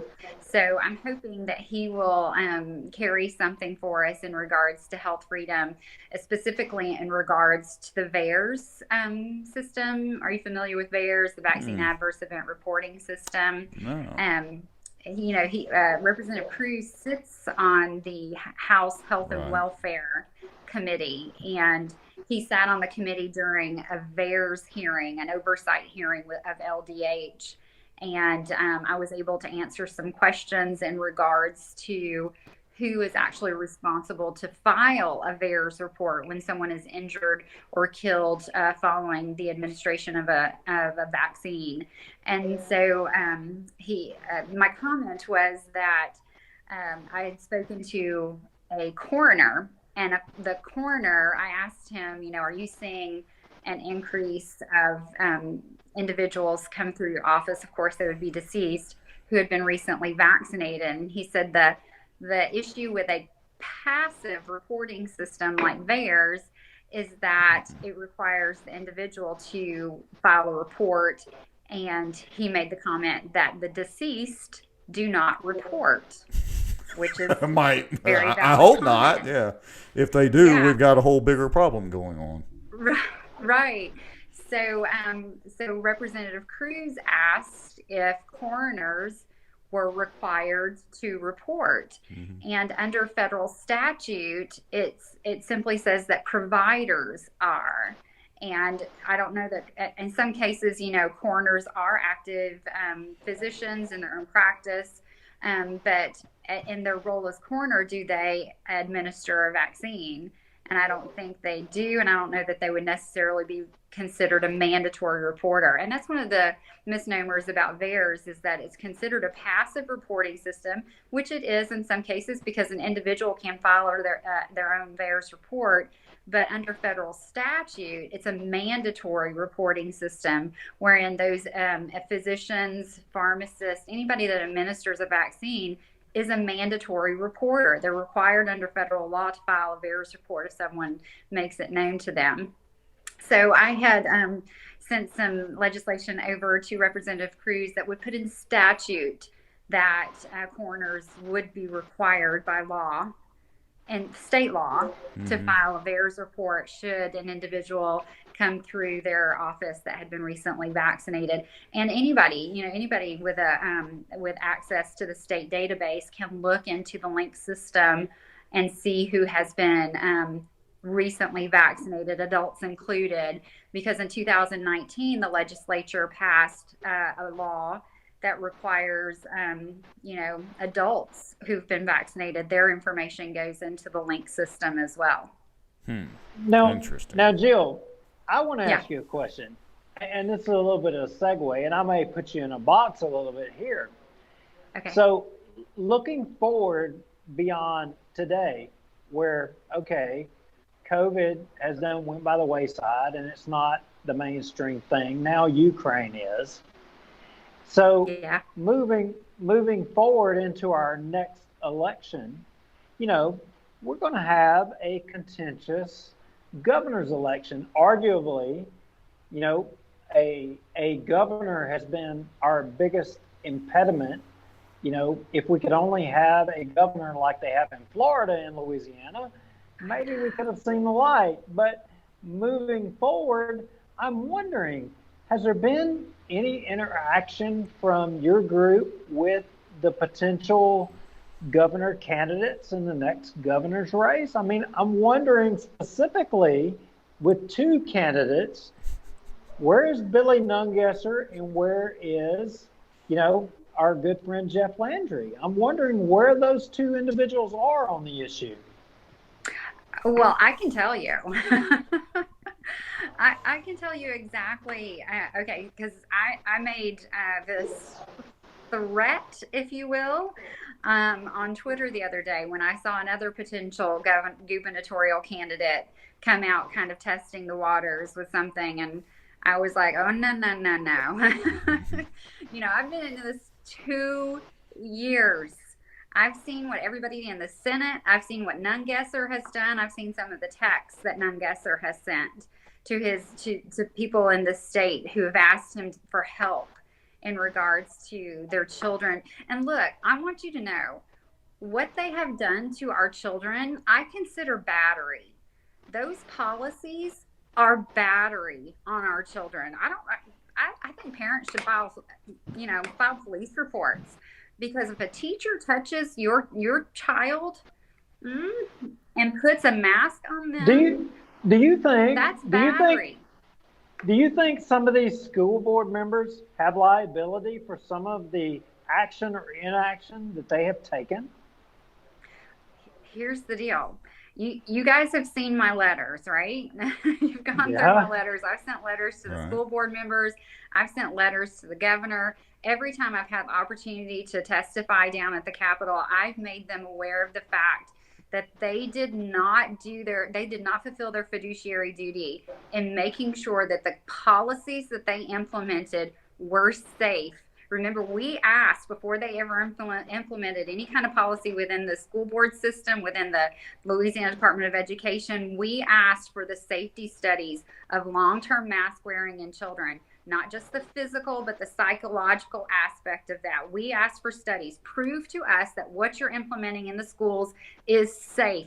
It's their fiduciary duty. RS 1781 is the statute that governs what school board superintendents are allowed to do in the school systems. And Section A, or Section 1, it's the very first part of it, says that what they do in the school systems has to be for the good of all the students that are in there. So they have a fiduciary duty to make sure that what they do in those school systems is safe for those kids. And they did not do it. I got a reply back. The only reply I got back when I sent those emails, I sent them to every Bessie board member. I sent them to Kay Brumley. I got a reply back from the Executive Council for the Louisiana Department of Education. She told me that my inquiry needed to be addressed with the CDC. So I sent a public records request to the CDC saying, show me your random control trials. Show me that your random control trials for children ages 2, 4, 6, 8, wearing a mask 7 to 8 hours a day. Show me where that's been proven to be safe. And they couldn't do it. They sent me a link to their webpage showing how to wear a mask. How to wear a mask. That has nothing to do with safety. So I did a public records request because during that first Bessie board meeting back on July 13th of 2020, right before they voted to implement those policies, State Health Officer Joseph Cantor made a comment that all the policies that the Louisiana Department of Health were recommending were, how did he put it? That the policies that they were recommending were evidence-based data, were based on evidence-based data. So I did a public records request on that statement. I said, during this Bessie board meeting, Dr. Joseph Cantor, and I typed it out, made this statement. Show me all the supporting documents to support that statement. Show me the evidence-based data of a child wearing a mask 7 to 8 hours a day. Show me where that's safe. Show me where that doesn't impair learning. Show me where that doesn't cause any kind of psychological harm. They sent me back 43 links. Some of them were duplicates. One of them was a study from Ireland showing that there's no transmission in schools, even while those kids still continue to do choir and band, activities where aerosols were going to be coming out of their mouths. They showed, and this was May of 2020. They knew in May of 2020 because I got that link back from LDH showing there was no transmission in schools. Why did they implement these policies? They had no safety. They had a fiduciary duty to make sure that what they were doing was safe, and they did not do it. They have failed. Every one of them is culpable. Do you think that there's 81 million people out there that are going to say to us that, you know what, we were right, that they were all defrauded? Do you think that there's 81 million people out? Do you think that there's elected officials that are going to acknowledge that, you know what, we all screwed up, we made a mistake? Do you think they're out there? I'm just wondering, are any of them going to acknowledge? Because I don't believe they are. I'm just wondering, what do you think? Look, there was a New York Post article that was kind of making the rounds a couple of days ago saying that that these officials should apologize. And I'm like, that doesn't take it near. Yeah, they're not going to apologize. Don't look for that to happen. Here's the thing, though, Rax. I'm not going to be happy with an apology. These people, what they have done is so incredibly wrong. They have harmed an entire generation of children. I don't care about me. They have harmed an entire generation of people. They need to be held accountable, especially, look, there's got to be some kind of oversight. We cannot say that the CDC is the be all end all. There has to be some sort of oversight, some type of protection gap between us and the federal government. And if it can't be our Department of Health, who is it going to be? There's only one. Some kind of accountability. There's only one protection gap between us and the federal government. And that gets into a whole Second Amendment conversation, which will scare all the straight people off. I can tell you who it's not going to be, Rex. It's not going to be the 3-letter agency in Shreveport, because they can't even freaking take a phone call. I understand. Remember, we can't reveal too much. I want to segue over to I understand your frustration. There's no difference between them and Washington, D.C. Yeah, when you can't even get the highest law enforcement agency in the land to look into violations of the law, there's a problem. I do want to bring up a comment real quick, Duke, and then we'll circle back to that. So Chris Crackman says, he's a good fella, says, I'm curious, what is Jill's opinion on felons entering Louisiana's school system? Likely rhetorical, but I'd appreciate her articulating it. Hey, Chris. Yeah, I'm familiar with that whole, the coffee bean dude. This sounds interesting. It's like an episode of South Park or something. About the coffee bean. You got to educate us a little bit up here in the, We just been paying attention to Bossier stuff, so educate us a little. Oh, well, if it's implemented, it'll be statewide. So, but here's the deal. You know, I try to, there's so much on my plate. I try not to get into the weeds in education, right? Although it's you know, on my purview as well. But there are some very capable groups that just literally have their thumb on what's going on in the education system here in Louisiana. Louisiana Save Our Schools, Louisiana Education Alliance, Unmask Louisiana, Brandy Pooh's group from, you know, Caddo.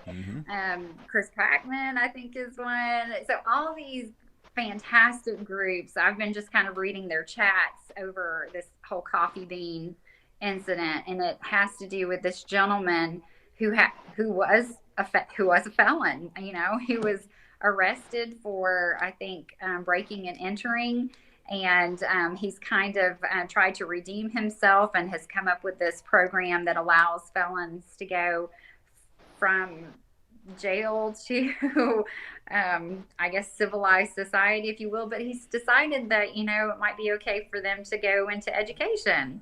And so there are some very active ladies who are putting a halt to that very dramatically. So I don't think that's going to come into fruition. There's some concern that there was already legislation that was passed, but there's a state law that says that I think you have to be out of jail like for 5 years before you can even be considered as an employee within the education system, the Louisiana Department of Education. So I think there's that safety net, but it's concerning that there were individuals within, I don't know if it was Bessie or if it was in the legislature, that were willing to kind of consider the idea as valid.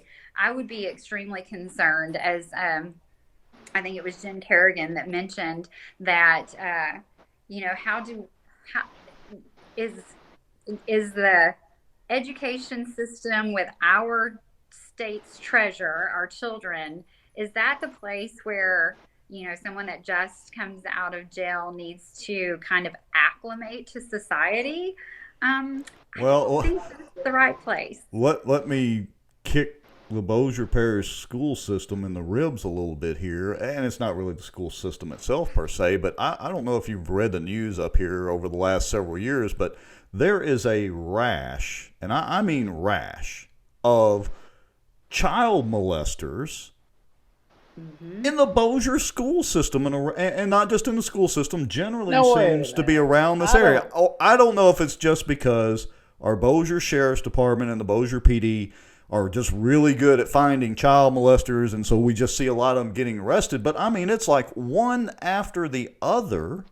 Yeah. So I would argue we might be better off with former felons who have been, you know, reclaimed into society. I'm kidding with that, but it's like insanity up here. We make fun of Shreveport. Duke, hold on a second. We make fun of Shreveport all the time for their murder rate, but then they just turn right around and make fun of us because of our child molester and sex trafficking rate in our own school system here. Now, wait a minute. I don't know that it was child molesters, or I don't know that that's all accurate. I mean, I'm not 100% sure of that. Shall I hit the magic Google machine? Well, you can hit the magic Google machine. Now, look, I will say that I will acknowledge that there were some problems, and there were some people that there were some problems. Pedophiles, child molesters, whatever you want to call them.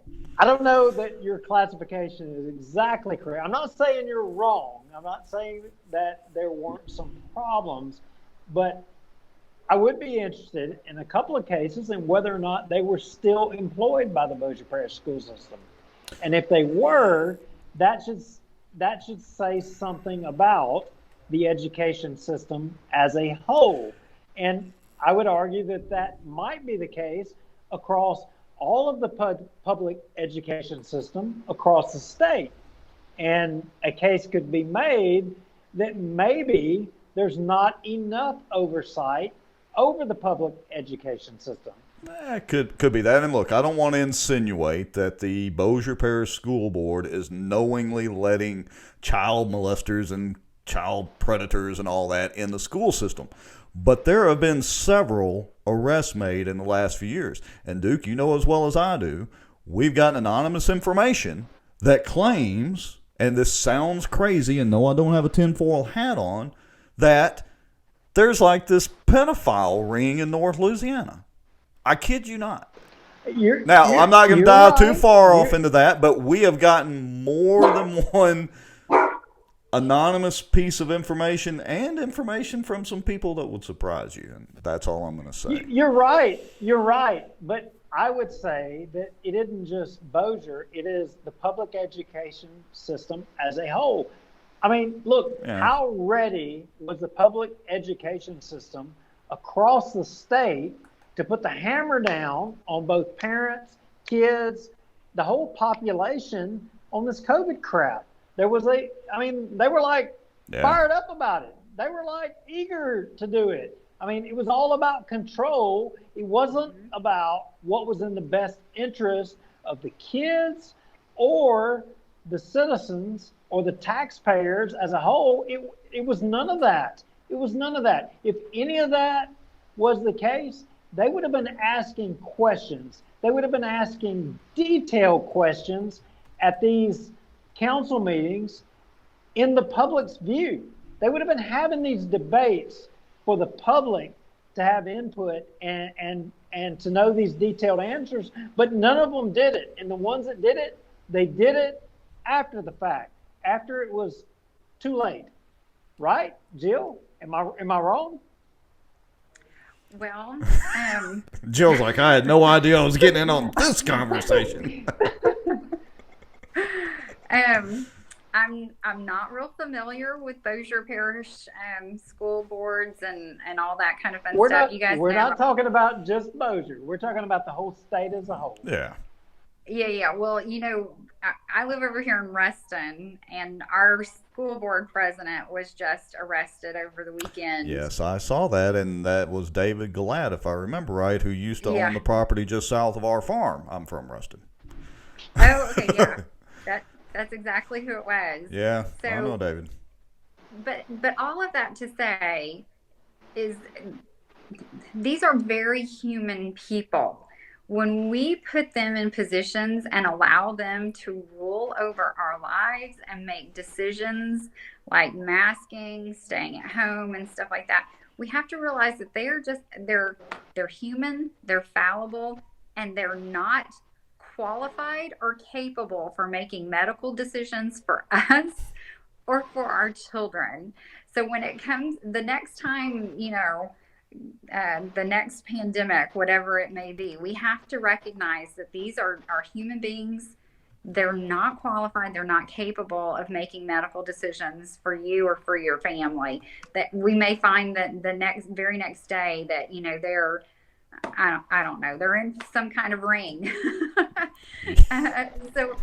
So we cannot hand over that authority to someone outside of the individual that it belongs to, the parents, initially for families and individuals, in the workplace. I mean, because it's not just teachers. I mean, these are our bosses too that are doing things like this. So we have to remember that none of these people, we cannot hand over any kind of bodily autonomy to someone outside of our own person.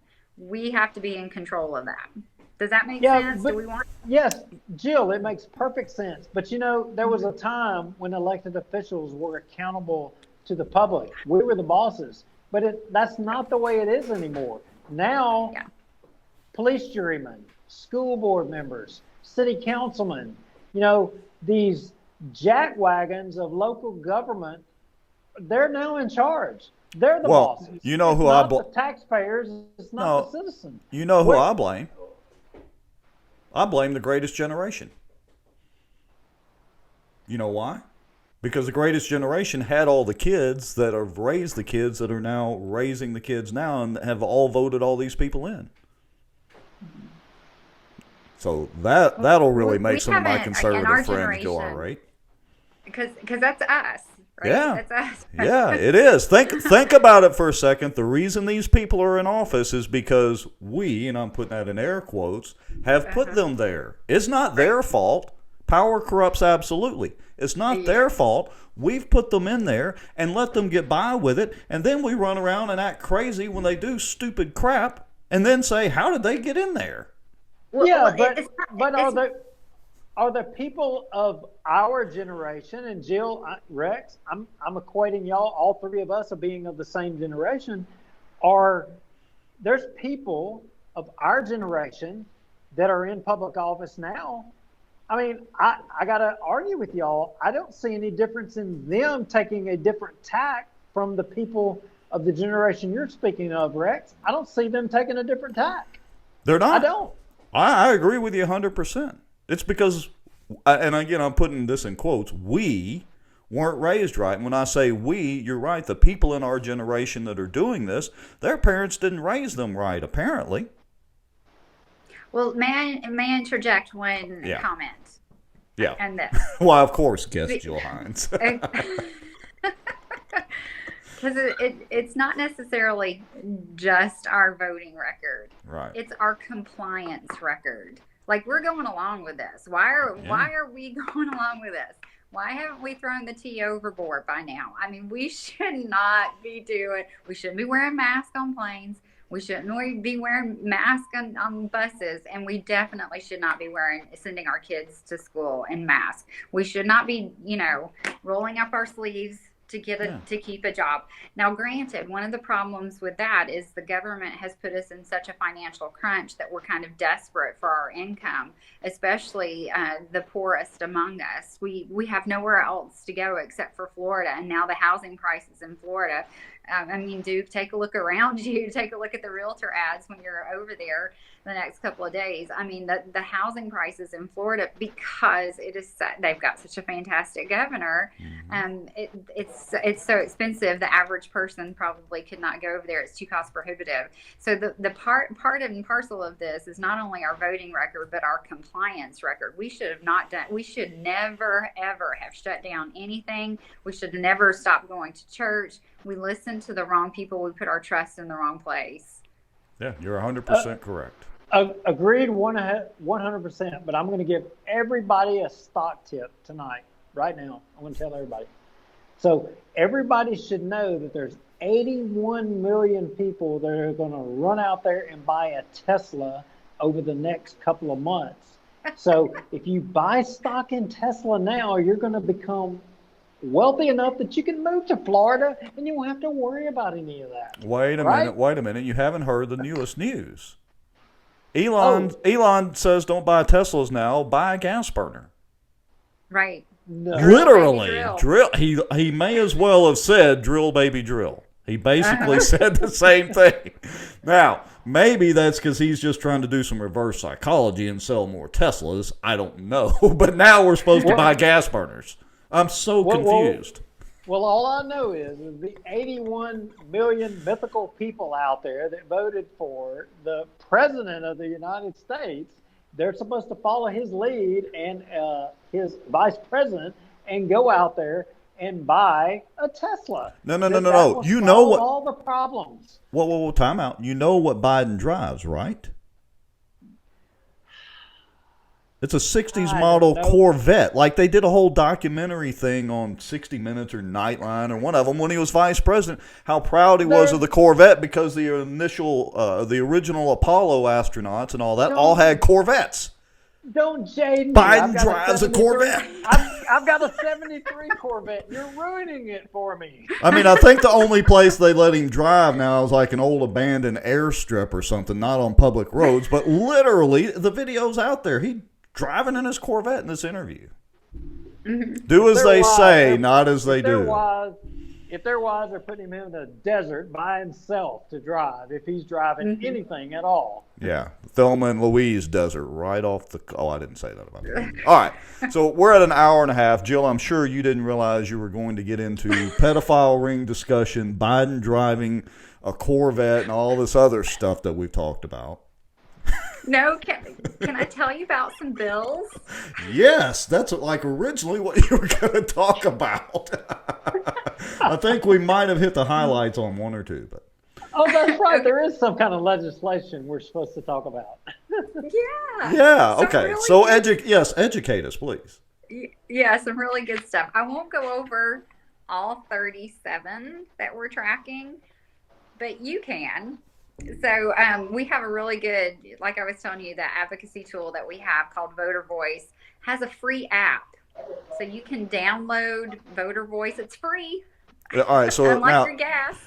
yeah, no kidding. To be clear for everybody that's watching, so Voter Voice, is it an app like in the App Store on iOS and the Play Store on Google? They can go look for Voter Voice and download that app, correct? You can download the app. You can also find it on our website. We've added it on to one of our tabs on our website, so you can see the pages on our Action Center. What's your address? What's the website address again? Our website is healthfreedomla.org, and you can download. You can go there and find it under under the Voter Voice, or you can download the app. The app's great because you can get notifications of our call to actions when it's time to call your legislator or send an email to your legislator in regards to this to these bills. But some of our favorites, thanks for showing that. Some of our favorites are Representative Edmonston has introduced basically an anti-discrimination legislation. So it prohibits discrimination based on your vaccination or immunity status.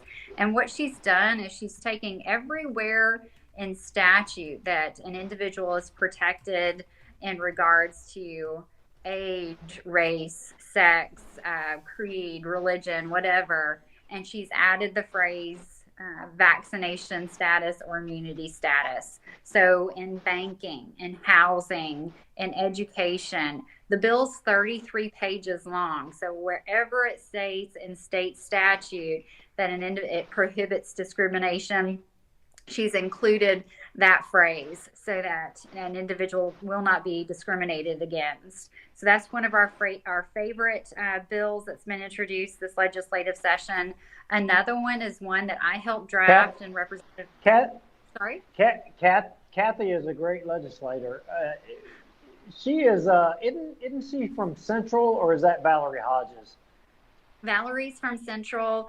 Rep Edmonston is not far from there, but don't get me lying, because I don't know South Louisiana like I do North Louisiana. Yeah, Kathy's from the same wheelhouse. I mean, I know Kathy and I know Valerie. Yeah. I love Kathy to death, but I can see her being a part of a 33-page bill. Yes, and Valerie, Representative Hodges, has introduced some really good legislation too, because New Orleans has implemented a vaccine passport. They've implemented their own vaccine schedule for school requirements. There's 86 New Orleans city schools that are requiring COVID vaccinations for children as young as 5 years old with an unlicensed, non-FDA approved drug. They're requiring 5 years and up to go to show their vaccination status, to go into a store, to register for school. They have to have proof of immunity. Granted, the state exemption law still applies for the schools, but the fact that LDH granted approval for 86 New Orleans city schools to require COVID vaccinations for children as young as 5 is once again malfeasance. I think they need to investigate Louisiana Department of Health, and once again, Secretary of Health Phillips and State Health Officer Cantor need to resign. So Valerie Hodges has introduced legislation that would not allow local municipalities to set vaccination requirements, that it can only be an act of the state, if you will. So New Orleans, if this happens in 2 years and this legislation passes, New Orleans could not implement a vaccine policy. It would be something that would be required of the state if it did not violate any kind of constitutional guidelines. And that's why those constitutional amendments that will be in the legislature this session are so important. If we can pass that those constitutional amendments, then the state could not implement any kind of vaccination policy that would be discriminatory. So anyway, it's a kind of a layered effect. I've been telling people that we've been looking at this like an onion. We're layering this sucker. We're trying to get as many layers of protections for individuals and parental rights that we can. So those are two great bills that we're going to be supporting Another one that I started to mention that Representative McCormick is going to carry for us, and I helped draft that one. I'm super excited about it because, again, Louisiana Department of Health is my nemesis. I cannot stand that department and their leadership. I cannot stress that enough, by the way. I don't know if you've noticed that. But anyway, so Rep. McCormick has introduced legislation that would prohibit direct marketing, solicitation, encouragement, whatever, of any kind of medicine, medical procedure, or pharmaceutical drug to minors. I don't know if you guys were familiar with the Shots for Santa campaign, the Vax-Teen campaign that LDH is putting on right now. They are really they're going after our kids. This is a predatory agency. They're going after our children.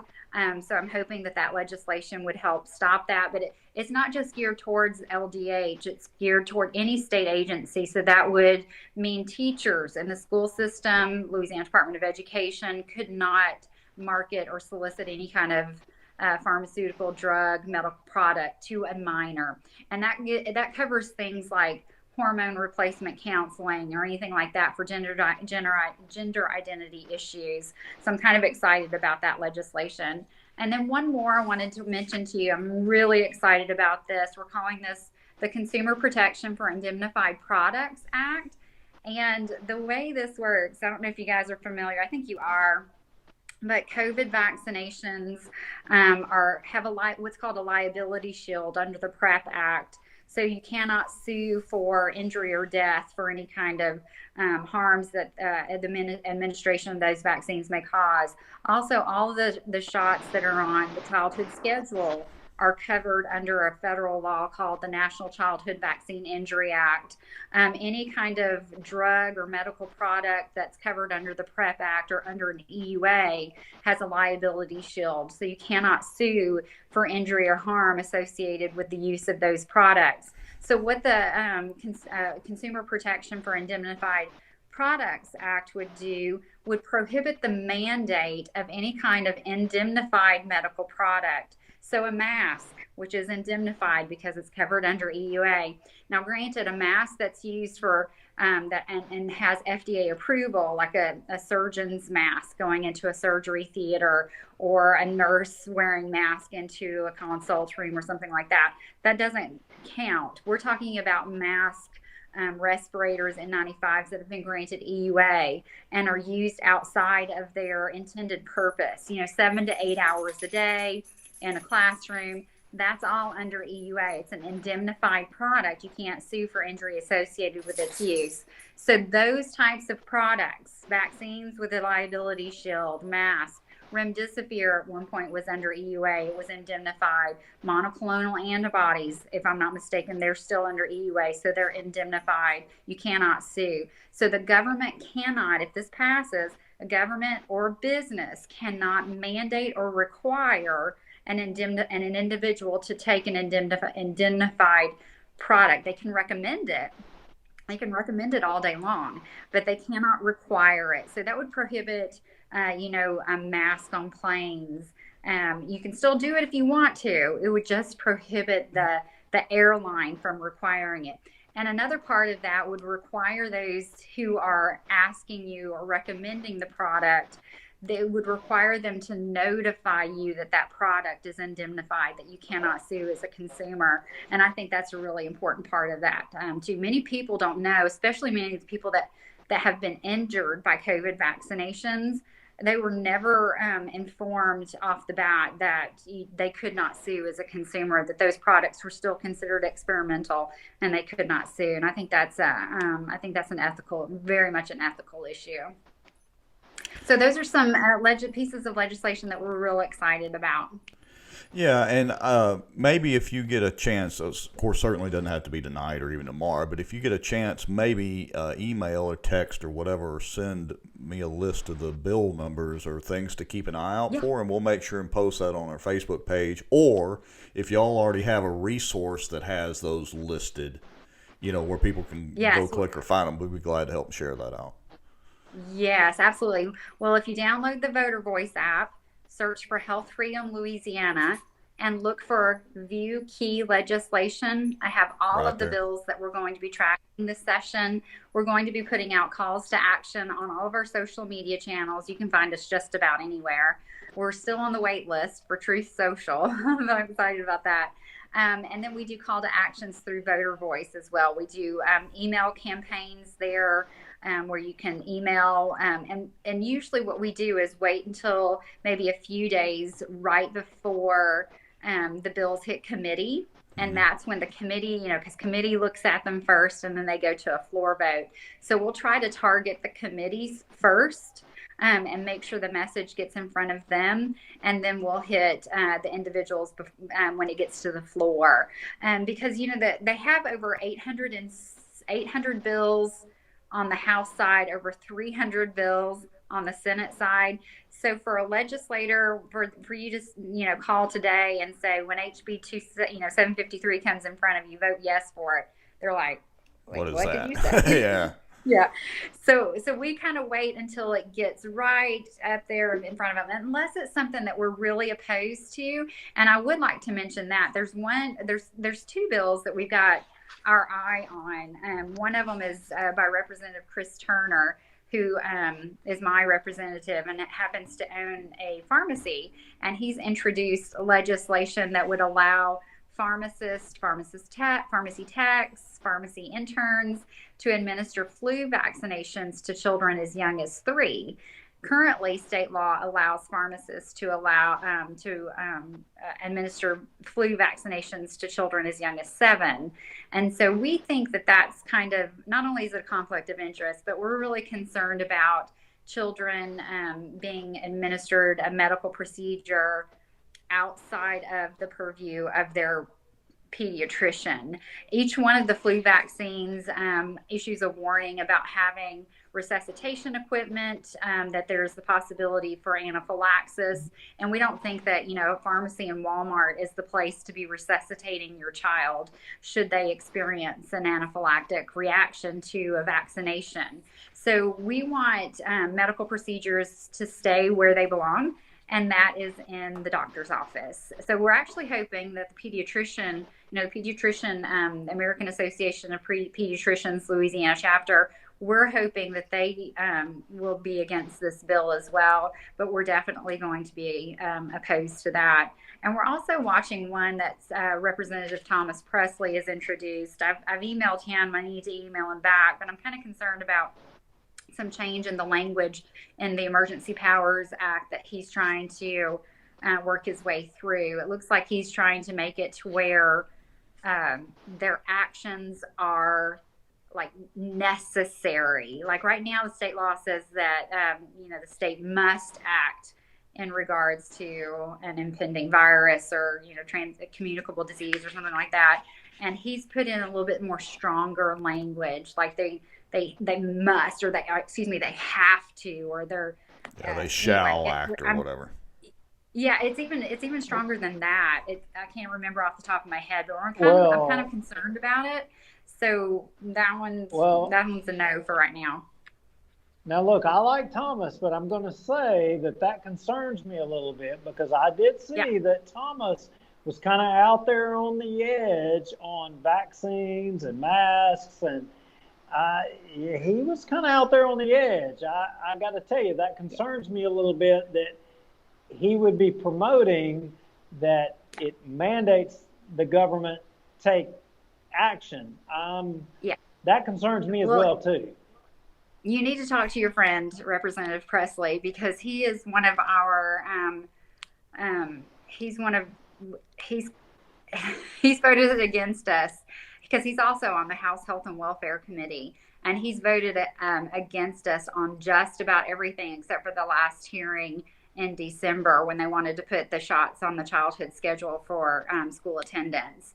So he voted against the bodily autonomy bill.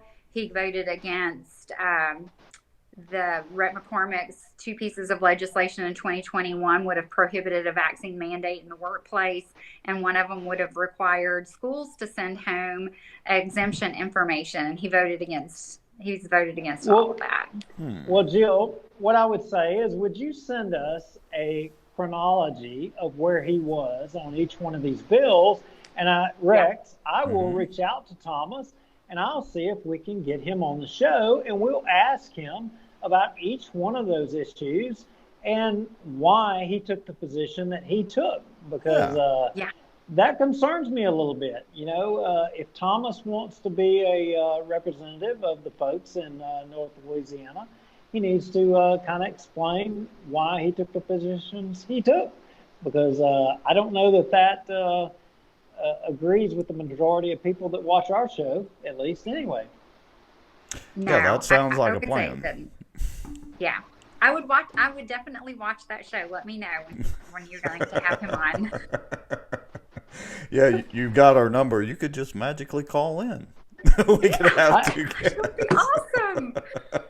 You know, and look, that's the thing. This isn't to beat up on Thomas, Right. but the thing is all of these folks, all of these legislators, it doesn't matter. It doesn't even have to be a legislator. It can be a school board member. It can be a councilman. They can all be nice people. Thomas is a nice person. He really is. He is pleasant to talk to. I enjoy his company. But at the end of the day, what their view of what's in the best interest of taxpayers and the citizens may not be the same as all of us. And that's what we are trying to do, is show the public where these people stand on issues. And you need to know, because, for example, and I'm jumping way ahead, and Jill, this has nothing to do with you, but we have a judicial race coming up in Bossier. And that's going to be something that, way to segue into that. yeah, there's a judicial race that it would seem that there are some people that don't want judicial candidates to answer questions. They don't want the public to know maybe where they stand on issues. Now, I have a problem with that, and I have a problem with that overall from government as a whole. Why is it that elected officials are not supposed to be accountable to the public? Where did we go wrong to where elected officials are not accountable to the public? How did we get to this place? Because apparently that's where we're at today. Yeah, because we keep electing those same people. Mm-hmm.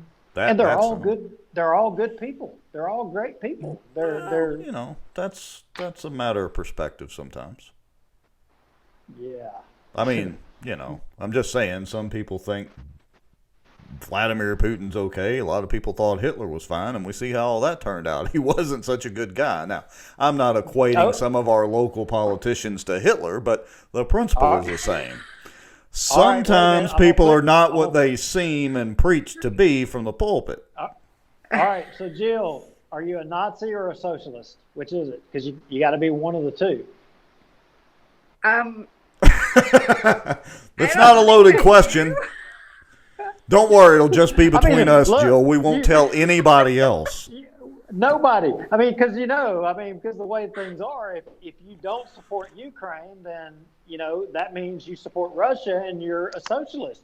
But if you support Russia or Ukraine, then you're a Nazi, because they got all the Nazi people, right? So you're either one of the two, right? I know. That's obviously the only two choices.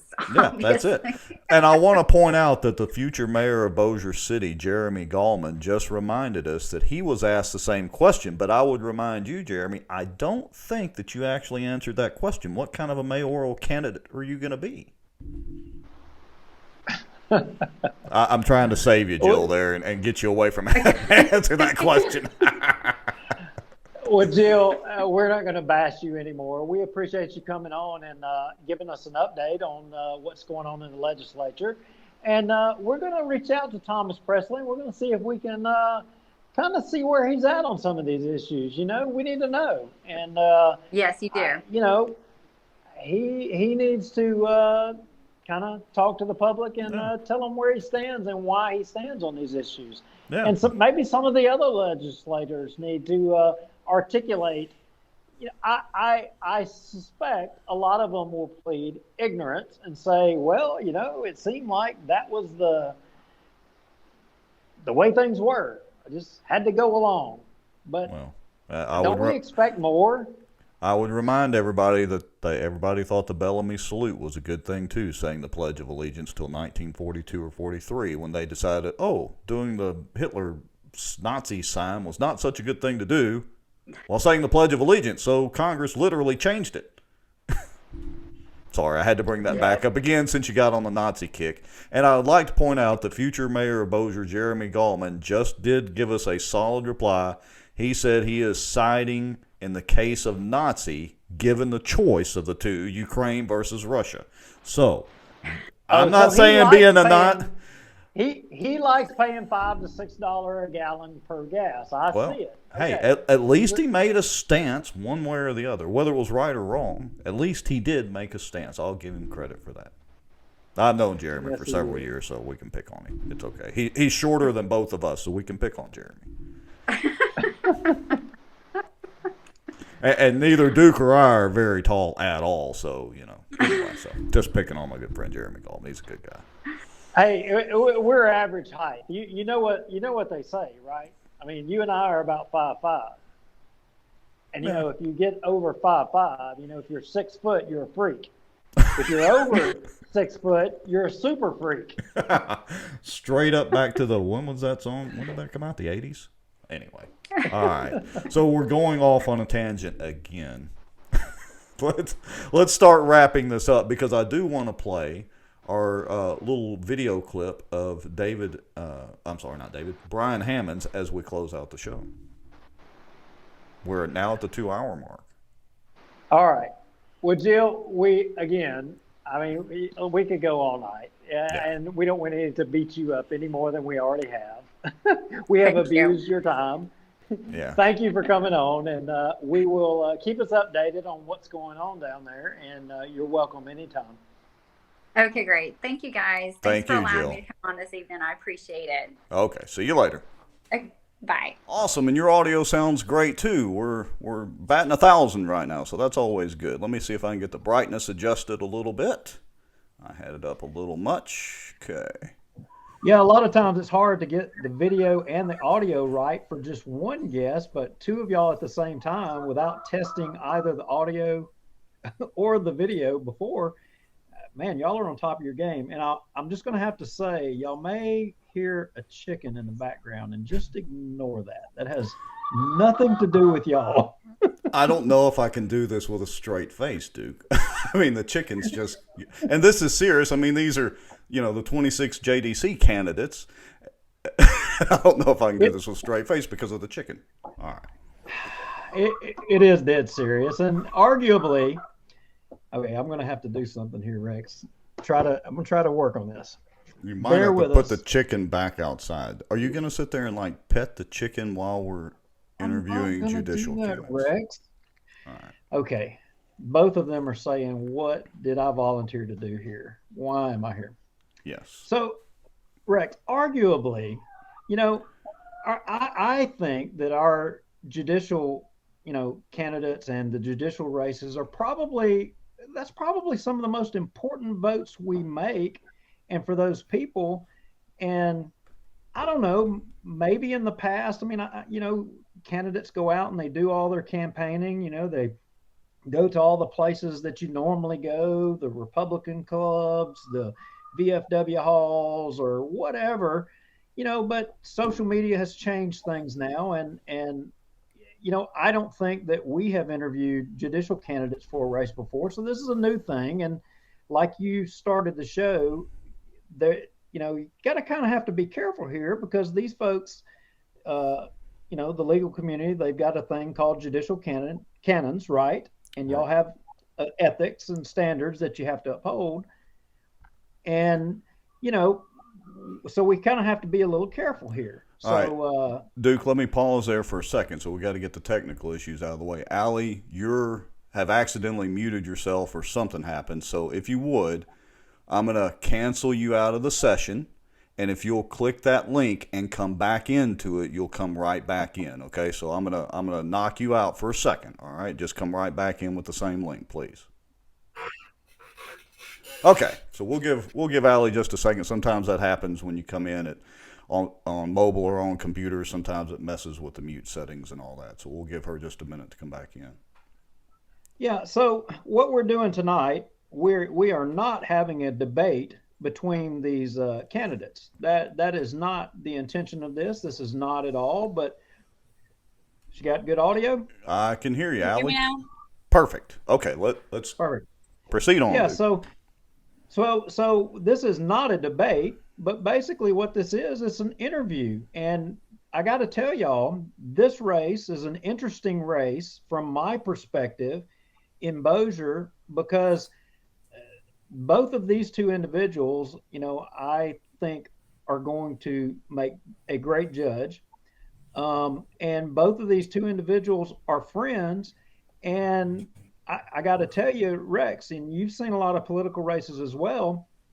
I think this has so far been one of the cleanest races to date. And I think it's a compliment to the candidates, and it's because of them. Yeah, I would say, I'm never a fan of the really negative stuff, and so yeah, kudos to both of y'all for so far. It's just been a real friendly race, and just a race on the judicial issues and all that, and so that's always a plus when it's not a knockdown drag out type of situation. So that's great.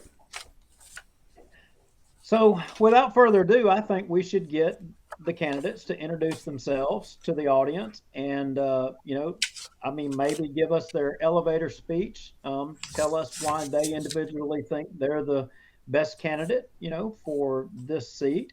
And do either of y'all have a preference as to which goes first? I mean, we can draw straws, no, or we can pick a number between 1 and 10.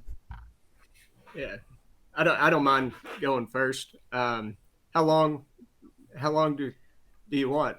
I don't want to bore anybody, but yeah. Oh, I don't know. Well, How about a minute, give or take a little each? If you go over, Okay. That's fine. Sure. Doug Stinson, live in Benton, born and raised in Benton, married to Lauren. We have 3 kids. I went to LSU undergrad, LSU Law School. Worked at a big firm in Shreveport for 4 years, did a lot of oil and gas work and a lot of complex civil litigation. Eventually went to work at the Bossier DA's office, where I started out in the juvenile division, moved up to adult court after my first jury trial, which was a murder trial. And in the last 8 years, I've been a prosecutor in adult court. And for the entire time of my legal career, I've had a civil practice, first at the large firm in Shreveport, and then I opened up my own firm in Benton, where I have different practice areas. I've done divorce work, custody work. I've tried civil cases in multiple parishes. I've done appellate work, successfully argued at the appellate level. And, what I'm most proud of, though, is my jury trial experience. I've tried a lot of jury trials, several murders, several rape cases, attempted murders, armed robbery, and that's been my passion as a prosecutor, is going after violent offenders and standing up for victims of violent crime. Through my work as a prosecutor, I've been fortunate enough to earn the trust and respect of a lot of law enforcement officials, which I'm thrilled to have their trust and respect. And Sheriff Whittington, Marshal Jim Whitman, Steve Collier, the Benton Police Chief, and Todd Gibson, the Halton Police Chief, they have all come out and publicly said they want me to be the next judge. And not one of them has ever said, we're doing this because we want a favor in the future. They're doing this based on my work product that I've put a lot of time and energy into over the last 10 years. So I just ask your supporters for their support and their vote. I feel very strongly that I have the most experience in this race, and that includes civil experience and criminal experience, which I think is important for our judges to have. So thank you all. Allie, go ahead. I'm Allie Aiello Stahl, and I'm a candidate for District Court Judge in Bossier and Webster Parish. I am married to Chris Stahl, who is an attorney here in town and a small business owner. We have a daughter, Elizabeth. She's 3 years old. I went to the University of Mississippi and graduated with a degree in accounting, and then I went on to Loyola Law School in New Orleans, where I got certificates in both taxation and civil law. For the past 10 years, I've had the privilege of serving as an assistant district attorney in our parish. I've prosecuted a wide range of cases, ranging from minor misdemeanor violations all the way to serious violent felony offenses. I have extensive jury trial experience, and I've also successfully argued a case at the Louisiana Supreme Court, which strengthened our sex offender registration requirements. And so I do have that experience. I am a licensed title insurance producer and work at Thaxton Title in Bossier City. Through my private practice, I do lots of different transactional type work. I do a lot of loan closings. Last year alone, we closed around 1,000 residential and commercial real estate transactions. So I do a lot of contracts, just anything that has to do with title insurance and real estate. I don't think that a judge should have any type of endorsement. I think that, politics have absolutely no place in the courtroom. That was why I decided on day one of my campaign not to seek any type of political endorsements from any politicians. I just don't think that is where a judge or a judicial candidate should be looking for endorsements. I think that you have to have the absolute highest level of integrity and independence as a judge. And to have that, I do not think that endorsements should be allowed. Thank you again for having me. Well, interesting. So, all right. With that said, and again, thanks, to both of y'all for those introductions. And we've already got a couple of questions coming in the comments. We'll get to some of those. Duke, you want to open it up or you want me? Yeah, I think, just kind of starting off and, like I told you guys when we reached out to you that, look, we're not trying to get y'all in a debate, but we think it's incumbent that the people kind of know where you stand. There's a lot of issues that are important to folks. The very first one, he's on the screen here with us, the Second Amendment. I mean, that is his issue. I hate to say he's a single, issue voter, but Rex's most important issue is the Second Amendment and constitutional carry. And kind of talk about where you guys stand on that. I mean, really, that's an easy one. I told you there would be some softballs. And Doug, since you went first, Allie, go ahead and if you want to hit that one. Sure. So I'm a staunch supporter of the Second Amendment. I believe that you should be able to carry a gun whenever you want. You shouldn't have to have any type of registration through the state. The only registration that you should have to have is the U.S. Constitution, which gives you that authority to carry. It was very disappointing, that the governor vetoed that bill this past year on constitutional carry. Excellent. Doug? Yeah, I'm pro Second Amendment, proud gun owner, teaching my kids how to use firearms, and we enjoy going out shooting. Same situation. I was in favor of the constitutional carry and was upset that it got vetoed, and hopefully it'll come back around at some point in the future. But pro Second Amendment, believe in our constitutional rights and upholding them. Well, that's going to make this tough if we're all in agreement with everything, all four of us. So anyway, good answers to both of y'all. So we did have a comment in here, and so I want to bring this up. Somebody says, since when is law enforcement political? And I just want to address that comment real quick to remind folks that at least the sheriff is an elected official. And refresh my memory, don't we elect the city marshal? Yes, we elect the city marshal as well. So technically those are political, and that's what they were referring to. All right, so I've got a question, and Duke, I'm going to kind of skip around just a little bit, but since it was kind of mentioned in the opening comments a little bit, I want to go into and ask both candidates. Judicial candidates, of course, run as either a Republican or a Democrat or an independent or whatever the case may be. Should the political party persuasion really be an issue in a judicial race? I mean, if justice is supposed to be blind, what does it really matter if you're Republican or Democrat? And I guess, let's see, who went first last time? Allie? Doug, you want to go first this time, and then we'll switch to Allie? Yeah. I'm running for district judge, and so I tell people all the time, whether you're a Democrat or Republican, I want your support. Because ultimately my job is going to be fair and impartial to everyone that comes in the courtroom. I do state openly that I'm conservative. I'm pro Second Amendment. I'm pro life, and the chances of a case, an abortion case or a gun case, coming before a state district judge are very slim. But I still put that out there so people know that the type of person I am and what my underlying beliefs are. But I don't. Once you get the job, politics are out of the window. But we do run as a party, and I am a Republican. So that's just part of our system here in Louisiana. Okay, great. Allie, go ahead. So I have been a lifelong Republican, but that really doesn't matter whenever you're a judge and in the courtroom. The only thing that really should matter in any case are the facts of the case, the law, and then the U.S. Constitution. Those should be the only things that matter. So it shouldn't matter whether you're Republican, Democrat, or Independent. But yes, we do run on those things. And like I said, I am a lifelong Republican, and I do have, conservative values, but it really does not matter as a judge. Okay, excellent. Duke, you're up. Well, Rex, Michael Ferris posted a really good question, a follow-up on the Second Amendment question for both of the candidates. And I think this is a great time to plug this one in here. We just finished on that one. And he says, what are the candidates' views on red flag laws?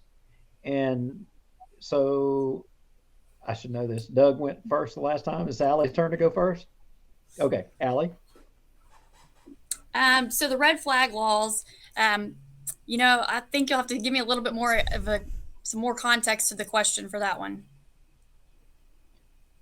Go ahead, Rex. I know that is your bread and butter. Well, it's basically where if you are arrested or have some issues in the judicial system with something, I don't know, let's say it's an alleged mental health issue or something, I'm making it up off the top of my head, then that could have bearing in whether you can carry anymore, where your gun rights can actually be stripped without, let's say proper due cause.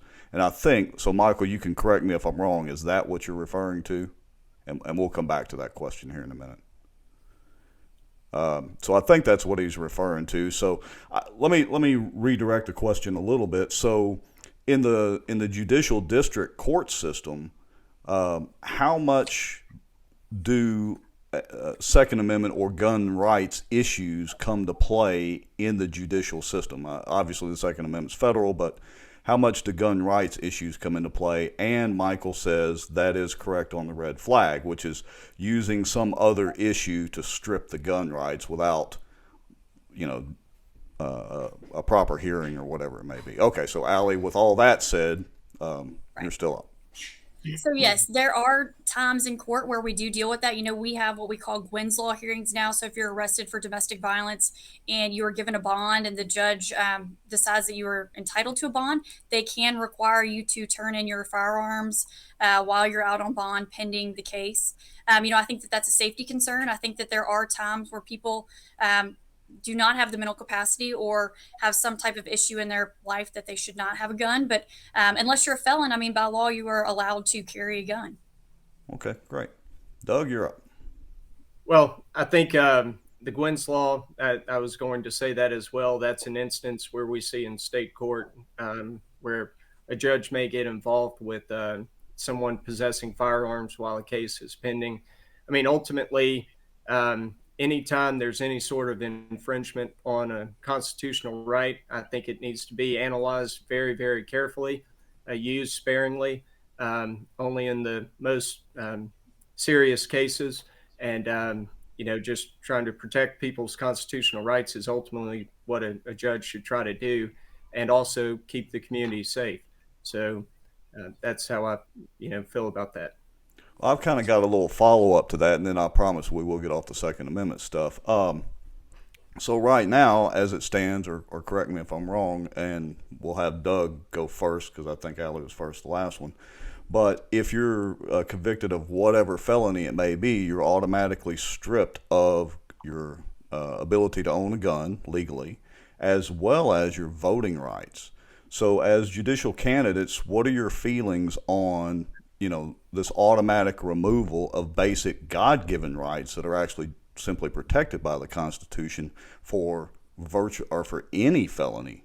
Do you believe that those rights should be restored? You know, do you believe the judge should have discretion on that? Kind of what are your feelings on that? So, Doug, you can have that one first. Well, in Louisiana, under state law, it's not any felony that you lose your gun rights. It's certain violent offenses, which is under 14:2 of the Louisiana Revised Statutes. And then, simple burglary. There are a few other felonies, but it's not just a blanket felony rule. And, I do think the rights are granted by the Constitution. Ultimately, we do have the felon in possession of a firearm law. And as a judge, I would be required to enforce that law. And I think we're on a little, I've got to be a little careful here as a judicial candidate, not to say that I'm not going to enforce a law. Job's to apply the law as written, and that's what I'm going to do. The legislature, they're the ones that make the law, and my job's to enforce it. And so that's all I think I really need to say to that question. So yeah, fair enough. Okay, Allie. And I would just follow up that, a judge is not tasked with creating law or making any new law. That's up to the legislature. And so as a judge, I would just be required to follow the law, which the law in Louisiana at this time says that if you are convicted of certain violent felonies, drug convictions, and then also several other enumerated felonies, you cannot possess a firearm. And so as a judge, my hands are tied. I have to follow the law. Gotcha. All right. Well, let me follow back up to the voting rights side of it as well, and I'll ask both of you, just again, same basic question, but let's apply voting rights to that. Allie. So I think that there are ways you can get your voting rights back. I think if you were issued, a first offender pardon, I believe that right is, you're able to vote again after that. But again, it's not a judge's law, or it's not a judge's role to make any new law. We just have to follow the law and apply it as it's written. Okay. And Doug. Same scenario. There are, when people are convicted of felonies, there are often times where they stay out of trouble for a few years, and they'll come back and file for an expungement. Typically as a prosecutor, I review their record carefully, and I'm all about people improving their way of life and their conduct. And if they show a pattern of improvement, then I'm all about returning their rights to them. But as a judge, not really going to comment on whether I agree with the voting, losing the voting or not. But, if an attorney brings an expungement to me, and as a judge and prosecutor and the defense attorney agree, then I'll gladly sign it, because, ultimately we want people being productive members of society. So. Okay. Great answers, both of you. Thanks. All right. Duke, you want to take the reins? Yeah, well, both of y'all's comments there segue into another question that we have. And it was kind of, what in your opinions, as being assistant district attorneys, what is your ideas of what we can do to reduce recidivism rates? I mean, surely with y'all's experience, y'all have some ideas on that. I don't remember who was first in that last segue. I think it's Allie's turn to go first, I think. Okay. So I do think that we do have some great programs that are in place. Drug court is a great place, for people who have drug problems. I think that if you're able to complete the drug court program, which it is a very strenuous program, it takes a lot of time and a lot of commitment. But if you were able to complete it, I think that they have very good chances of going back into society and, living a productive life. I think that should, be the goal for everybody. I mean, we want people to be good, productive citizens. We don't want people to be, coming back time and time again to court, which we do see that. I mean, I personally have seen that a lot where, you get one case and then they're out on bail. They come back again and again and again. And that's obviously not what we want. So I support programs like drug court. And I know that there are other programs that you can do through the Department of Corrections. But I really do think that drug court is a good program in our area. Excellent. Doug? Well, recidivism, as far as nonviolent offenders, I'm all for helping people that want to help themselves. Drug court is certainly an option. We have DA diversion program, which requires people to take drug tests periodically, do community service, trying to get them on the straight path. Oftentimes, defense attorneys will come to me with a drug defendant that's in jail. and ask for an OR bond where they're released without a bond if they go to rehab. I agree to those a lot because I'd rather them get help in rehab than than they would get. They're going to get more help in rehab than they're going to get in jail. For instance, yesterday I had court.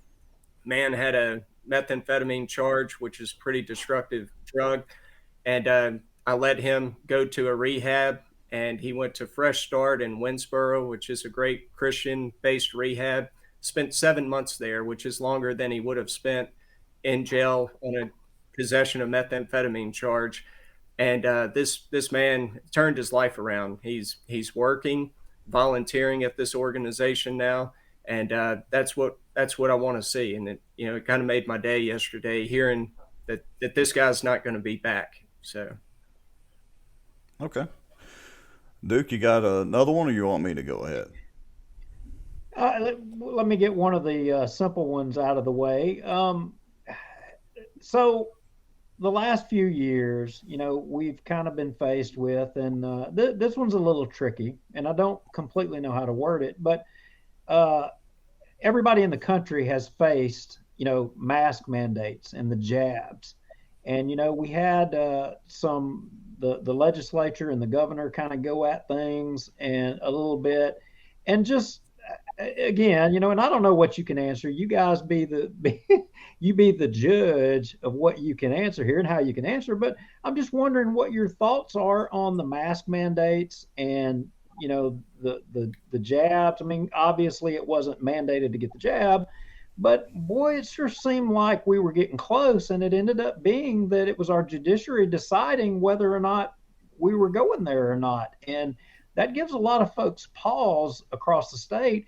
So I'm wondering, from y'all's perspectives, what are y'all's thoughts on those things? Do you think that government is in the right to be able to mandate that people have to wear masks and they have to have jabs? I mean, where are y'all at on that is what I'm wondering. I don't know who's first. I think I am. Yeah, I think Doug is this time. So, and it's going to be another boring answer, but I got to be careful. As a judicial candidate, you can't really comment on a case that may appear in front of you one day, and some of those cases are still pending. And if the government gets involved and does other mandates, there may be a case one day that ends up in the 26th Judicial District. And so I don't feel like that's a question I can really give an opinion on. I would have to, if that case comes before me, review the law and the facts of the case. And I know that's not what y'all wanted to hear, but there are these canons that we have to abide by as candidates, and I don't want to violate those before I'm even on the bench. Fair enough. Allie? Allie, we're assuming you take the same position, right? Yep. I do. I mean, I totally agree that I think that could possibly come up as an issue in the district court, especially on a vaccine mandate type issue. So I think that, we're probably prohibited from answering that type of question. So that gives me my follow-up question.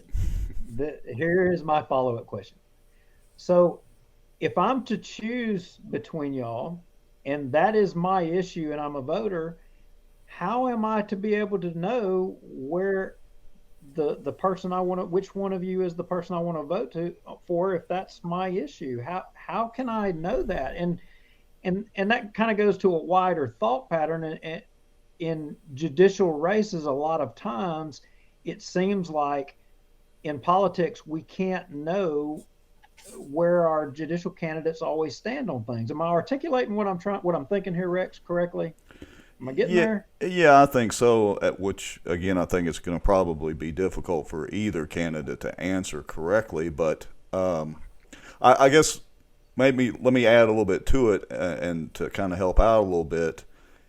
As a judicial candidate, if you have made opinions known at, let's say social media or at a meeting in the past before you decided to run as a judge, how are those opinions, used once you're a candidate? So right now, for instance, if of course you're not comfortable and can't really say on the mask mandates as a judicial candidate, well, what if you had talked about it before? Does that kind of help out a little bit? I know this is difficult, so do the best you can with it. And Allie, So, I think you're first. Yeah. Right. So, I mean, I think that I'm obviously have been a lifelong Republican, as I said before. I regularly attend the Women's Republican of Bossier meetings. I'm always about less government and less government intrusion, but I don't think I can give you any type of specific answer when it comes to, vaccine mandates. Doug, you're up.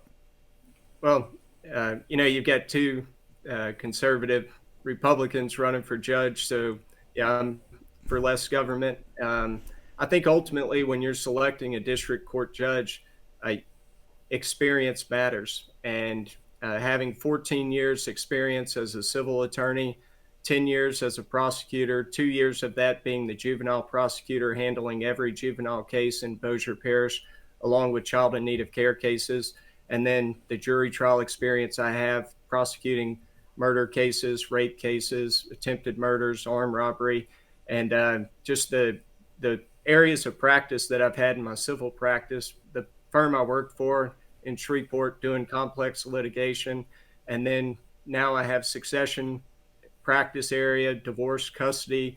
I think experience is really what should matter when selecting a state district court judge, and that would be my answer to that question is, what would differentiate? I feel like experience matters. So.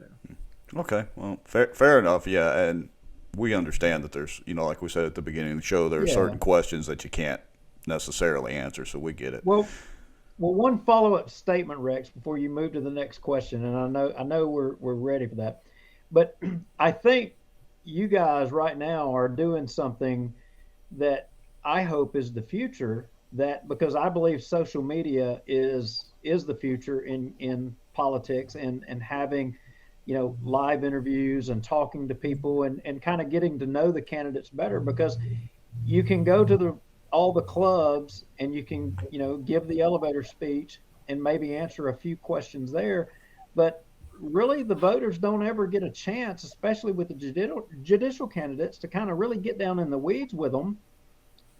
The general public doesn't really know y'all's limitations. And I think the more they know your limitations, the more they can have interaction with you. I think that kind of gets people closer and a wider view. And I'm going to jump just a little bit ahead. I think, and I'll say this, myself, I'll say myself, I'm disenchanted with the legal system. And I think you may agree with it, you may not agree with it, but I think there is a large majority of people in this country, and I'm not saying because of the local district level, but I'm saying from what they see coming out of DC, from the federal judiciary, I think people are becoming less and less content with kind of the way things are going. And, I'm really proud that both of y'all are on here taking questions. You haven't put any limitations on us hitting you. You've said basically that you'll answer what you can, so long as you don't break the cans. Anyway, sorry, I had to ramble. Just had to get that off my chest. Rex, go.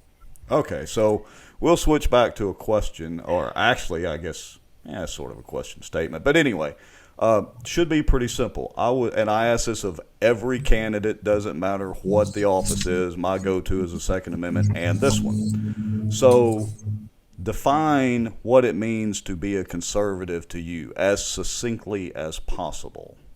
And I forget who's first this time. I think Allie's first. I went first last time, but I'll be happy to go first again if you want me to. Well, we'll be fair. Doug, okay. Yeah, let Doug, you go ahead and answer it, and then we'll switch back to Allie. Sorry about that. So define what it means to you to be a conservative as succinctly as possible. Limited government, applying the law as written, not legislating from the bench, and that's as succinctly as possible. Those things. Fair enough. Okay, Allie, go ahead. Less government intrusion, having the right to bear arms. I think that all of those things are, less spending, staying within the budget, all conservative things. Lower taxes too, obviously. And y'all did what I asked. Y'all kept it very succinct. And that's going to kind of segue to a question from the commenters out there, from Paul Johnson. And he wrote a long one, so I'll make it really short here.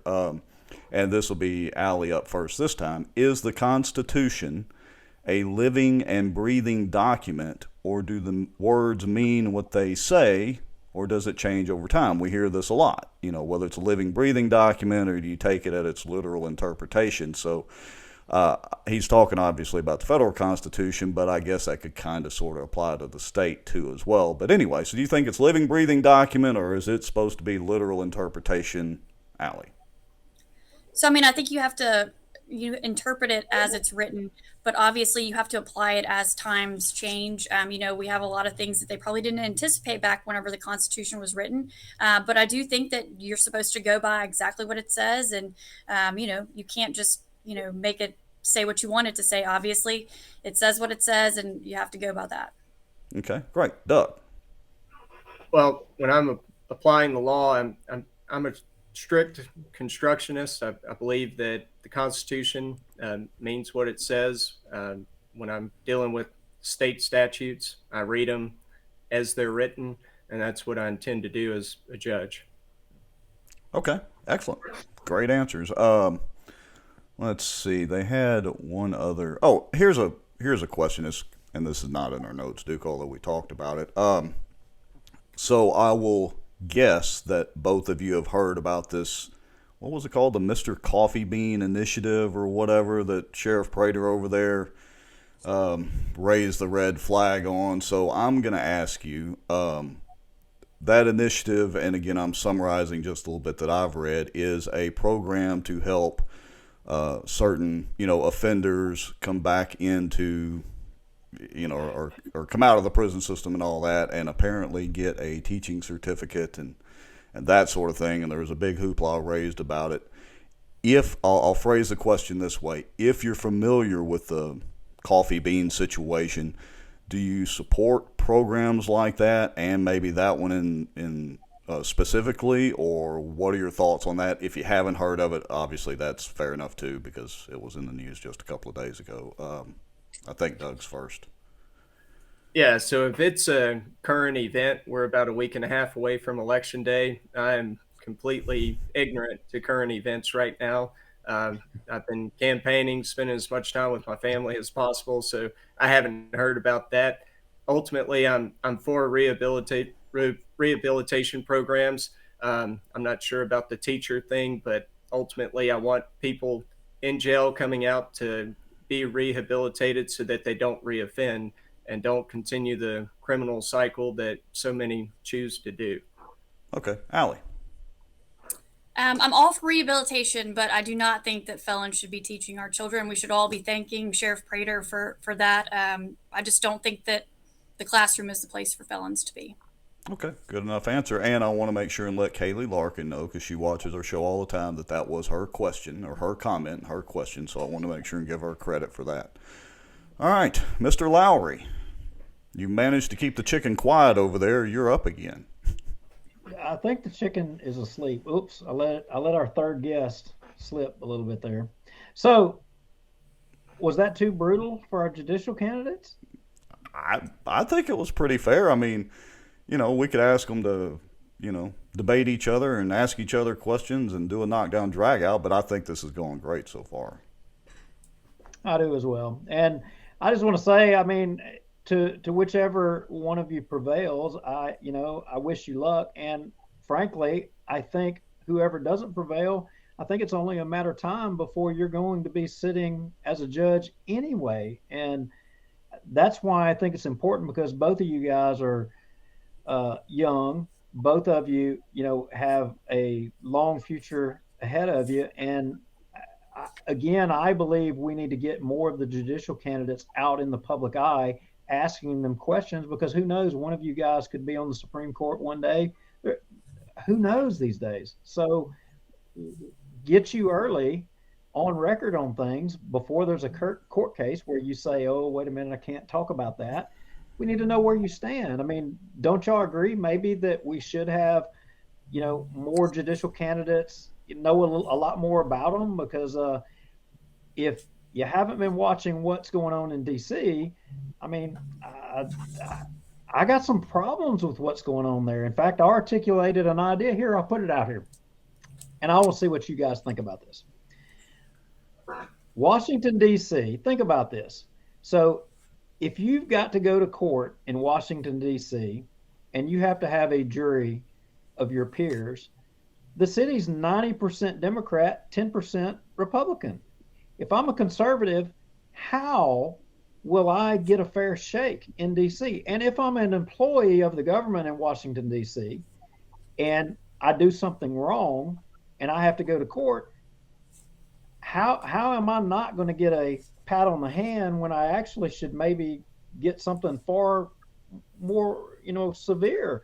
So my thoughts is I think that somebody, maybe a congressman or a U.S. senator, should, make some bill or something or another to maybe automatically you don't get a hearing in a court in the District of Columbia. It goes randomly to any of the federal, judicial districts randomly across the country, where you may get a more balanced, populace there, right? Does what I'm saying make sense? It's not a question. I'm just wondering, can you guys, what do you think that's a good idea? Is that a bad idea? Where am I wrong there? What's my flaw? Whoever wants to grab it, go ahead. We'll throw that up as just hanging in the air. That's not a question. That is the curveball question for you guys tonight, because y'all are such good sports. Well, there is the option for a change of venue if you really feel like you'll be biased by a jury. Well, that's interesting. Yeah, good answer. Okay. Doug, any commentary on Duke's getting a much better venue? You got the change of venue, and you also have the appellate process, and hopefully the system works the way it's supposed to work, is all I can really say about that question that wasn't a question. Yeah, there's that whole appeals process and Supreme Court thing, huh? Well, I got to tell you, if I'm Hunter Biden or I am Struck or any of them folks, I'm staying in D.C. I'm not going to St. Louis. I'm not going to New Orleans. I'm not going different places. I'm staying in D.C. That's what I'm telling you. But if I'm a January 6er, I mean, I would want to go, but for some reason, none of them folks are getting out of D.C. They're not able to get their case moved to outside of there. I don't know. That's why y'all are attorneys and make the big bucks, right? All right. So speaking of that, we'll kind of wrap it up with this. And again, like Duke said, I appreciate both of y'all coming on and taking the time to, take some questions and all that sort of thing. So our good friend David Crockett has a question that I think would be a good wrap up for everything. So David says, both two amazing professionals. He says, what are your goals if you don't win? And so as we wrap it up, maybe kind of just do a little closing statement, and hey, if you don't win, are you going to stay with the DA's office? You staying in private practice? Any plans? And I have no idea who is supposed to be first. Doug first, and then we'll go to Allie. Yeah, this doesn't define who I am. I'm going to continue being a husband and a father and a Christian, going to church, and going to continue working at the DA's office, standing up for victims of crime, and continue my private office to make a living here in Benton, and continue being the town attorney for Benton, and also working with the DeSoto Sheriff's Office. But hopefully it doesn't come to that, but I'm going to continue being the person I am, which has gotten me here today. Excellent. And Allie, go ahead. Well, I'm planning on winning, of course, but I definitely plan to stay with the DA's office. I really enjoy my job at the DA's office. I've enjoyed trying cases, helping victims.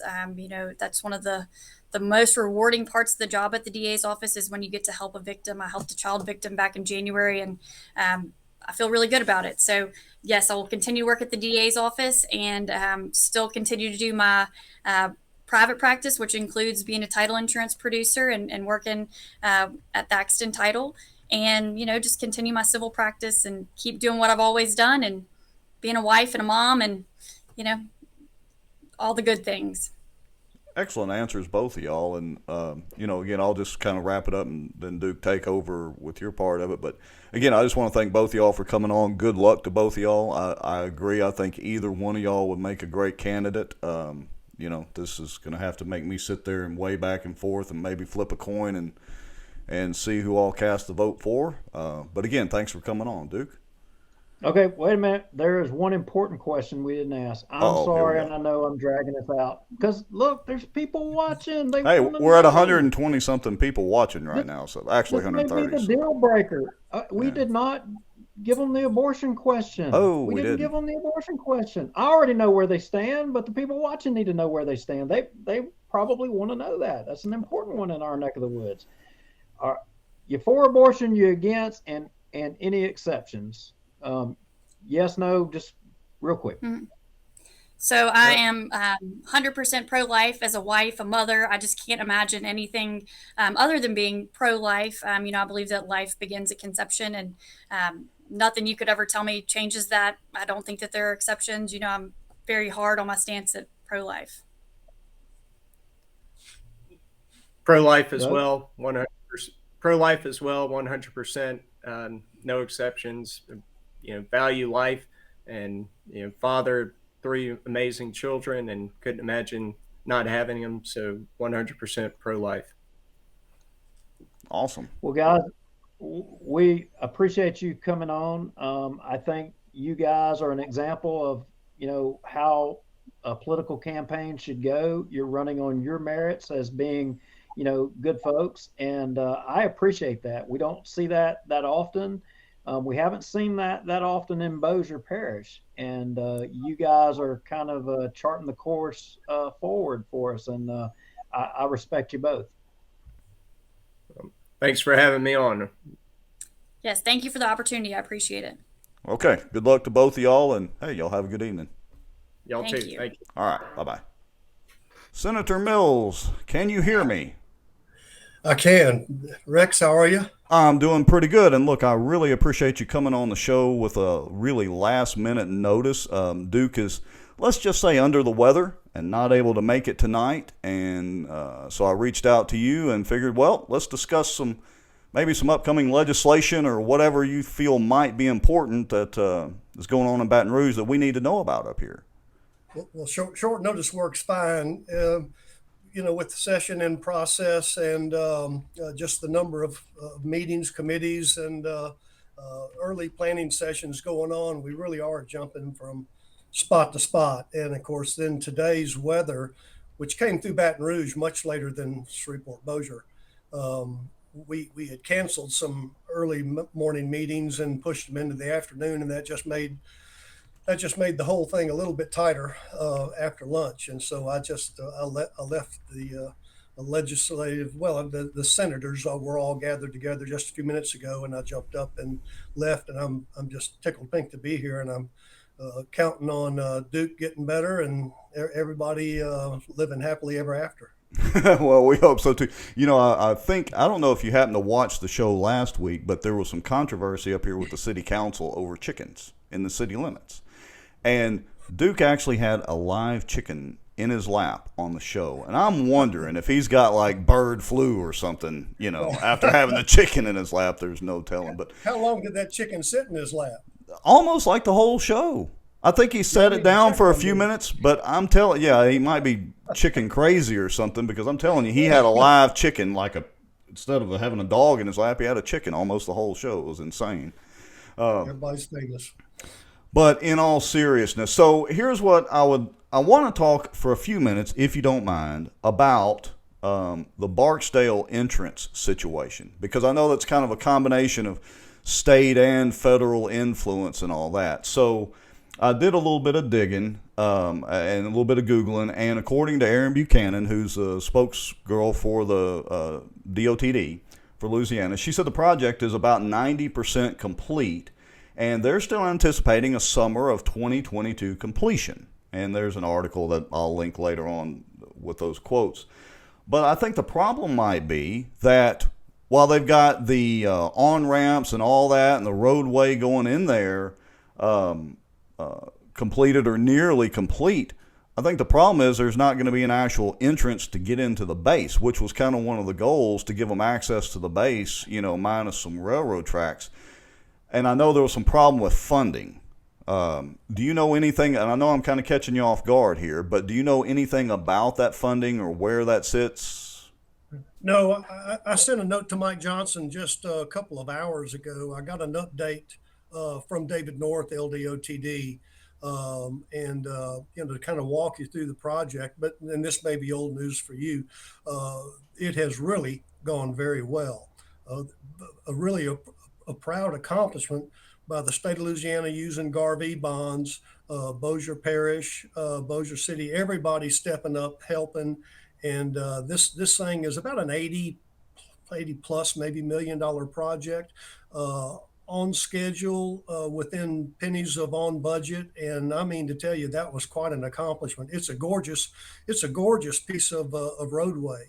I intend to take a tour of it this coming Friday afternoon with David North, and completions may be more realistic, October of 22, but it's a 22 completion, and let me tell you, that's record pace. Well, yeah, it's right up the road from me, and I've kind of watched them, and you're right, they are going at a record pace. I wish they could do a lot of road construction as quickly as they're doing that. That would be awesome. But what about the entrance though? Well, of course, neither you or I control the federal government, and we wish we did, but we don't. This project hinges, this entry was required for the base to be able to handle nuclear weapons. And they desperately want Barksdale to have nuclear capabilities instead of having to fly all the way up to Minot to load a bomb and go do their, hopefully just drills. But nevertheless, we've got some work to do inside Barksdale altogether. And I'm not discouraged at all. I mean, we've got as good a connection as you could possibly have with the proper committees in Congress to be able to kind of keep this thing going, not necessarily on schedule, but to keep it going. So I've heard nothing negative that there could be an issue with the funding. You almost assume there's going to be an issue with the funding. That's just a given. Right. But I've heard that there's no threat to the project. The federal government will respond when military requests it and puts the thumb down on it. We've got a 4-star general at Barksdale that wants this to happen, and there's just a very few of those in existence. And so I feel very comfortable it'll happen. I'm not worried about that. We know it's never going to happen, on the time frame that we'd like if the federal government's involved, but that's just a part of the deal. Louisiana proud, we did our job. Right. Well, and I think it was just kind of a surprise to everybody when we read in the news that I think Channel 3 had an article last summer or whatever that originally I think the Air Force or whatever, Department of Defense or whatever had predicted it to be like a $12 million project, and then that price tag jumped up to $36 million, and I don't know, maybe the cost of lumber or COVID, I don't know, whatever the situation was, it jumped up because I have to have extra security measures in place for those entrances and all that. But it's kind of one of those deals where appropriating money and then the check actually being in the bank and having the ribbon cutting and starting construction are entirely different things. And I think that's what I've been getting a ton of messages about this, and I think that's what a lot of folks are worried about. We're going to kind of have a little bit of a road to nowhere, a really nice road to nowhere they did in record time.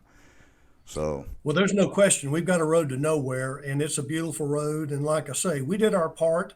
We don't have enough control over the federal government, but I think everybody up and down the chain wants this to happen. And I assure you that if the administration and the high up at Barksdale puts the hammer on this thing, it's going to get done. I don't feel threatened at all about it. It's going to be a great development. I've got a schematic of the entranceway. It's going to be very, very effective in protecting the base as well as opening the base to an unrestricted access, which is required to be able to handle those nuclear bombs. Which, that's not necessarily what you want in your backyard, but it's kind of what I want in my backyard if I've got B-52s and everything else there. Let's go ahead and put the big stuff there. Absolutely. Put the big guns out there.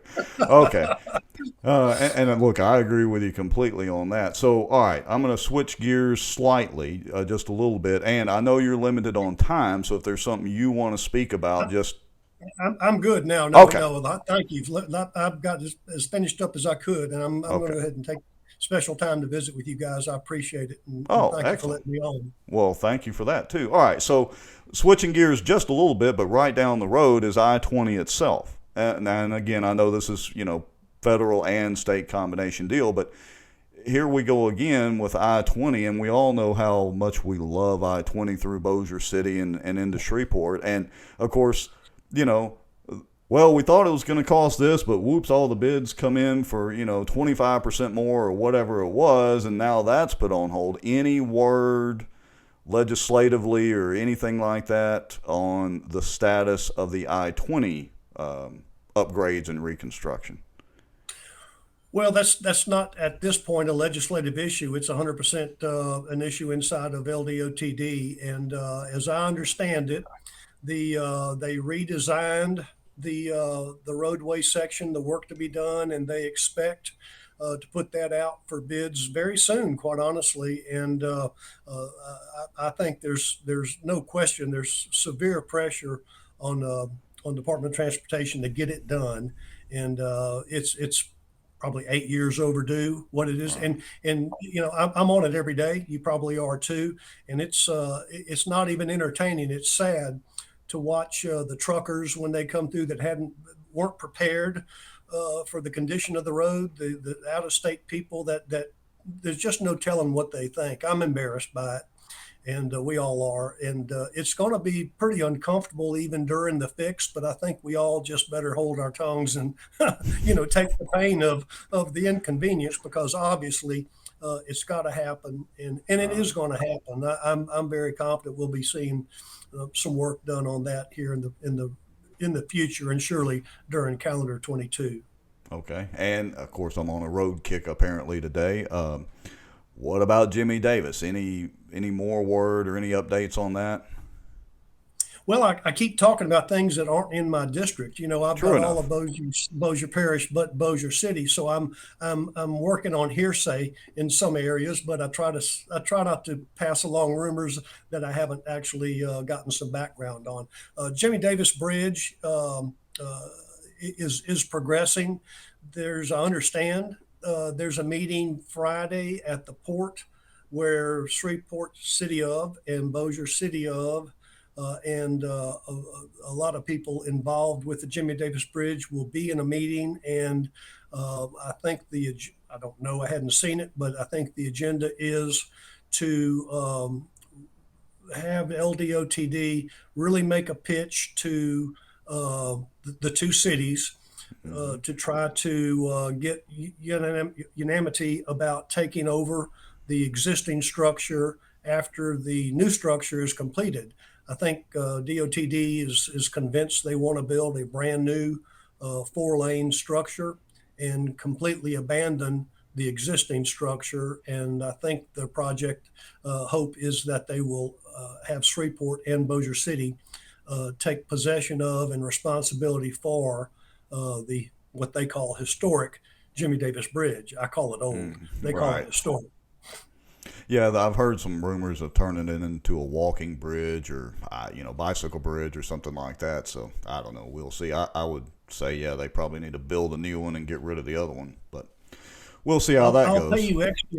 I'll pay you extra, Rex, if I don't have to walk across that bridge. Exactly. I'm not scared of many things, but walking across that bridge might be one of them. Okay. I got no interest in that. All right. And so we've got a couple of questions in the comments, so I'm going to throw these out there. A good friend of ours, David Womack, good friend of the show, wants to know, and I know this, or correct me if I'm wrong, this is primarily the House's responsibility, but he wants to know a timeline on redistricting. So maybe you could give us just a quick overview of how that works and what the Senate's responsibility is in redistricting. Well, we did what we were originally asked to do, and we, the legislature, House and Senate together performed and drew maps that we feel like, we being the majority of the House and the Senate, we feel like conforms to all the existing law. As to the congressional map, the governor disagreed and said that it does not conform, and he vetoed that one map. And it comes back to us now for reconsideration, to be redrawn if we think that's right, to be resubmitted if we think that's right, to be, it's in our hands at this point in time to go back to the governor, or we can override his veto. And there will probably be a specially called override session. The date's been talked about internally to be sure we comply with everything. But I think we'll adjourn the legislature, Senate and House, on a late weekday, Thursday or Friday, and we will probably go into a special session called for the purpose of vetoing, overriding the governor's veto over the weekend, and then go back into a regular legislative session later that week. All speculative at this point, nothing's firm. And I could not tell you if we were going to be successful in the override. We hope so. We wouldn't call it if we didn't think we could do it.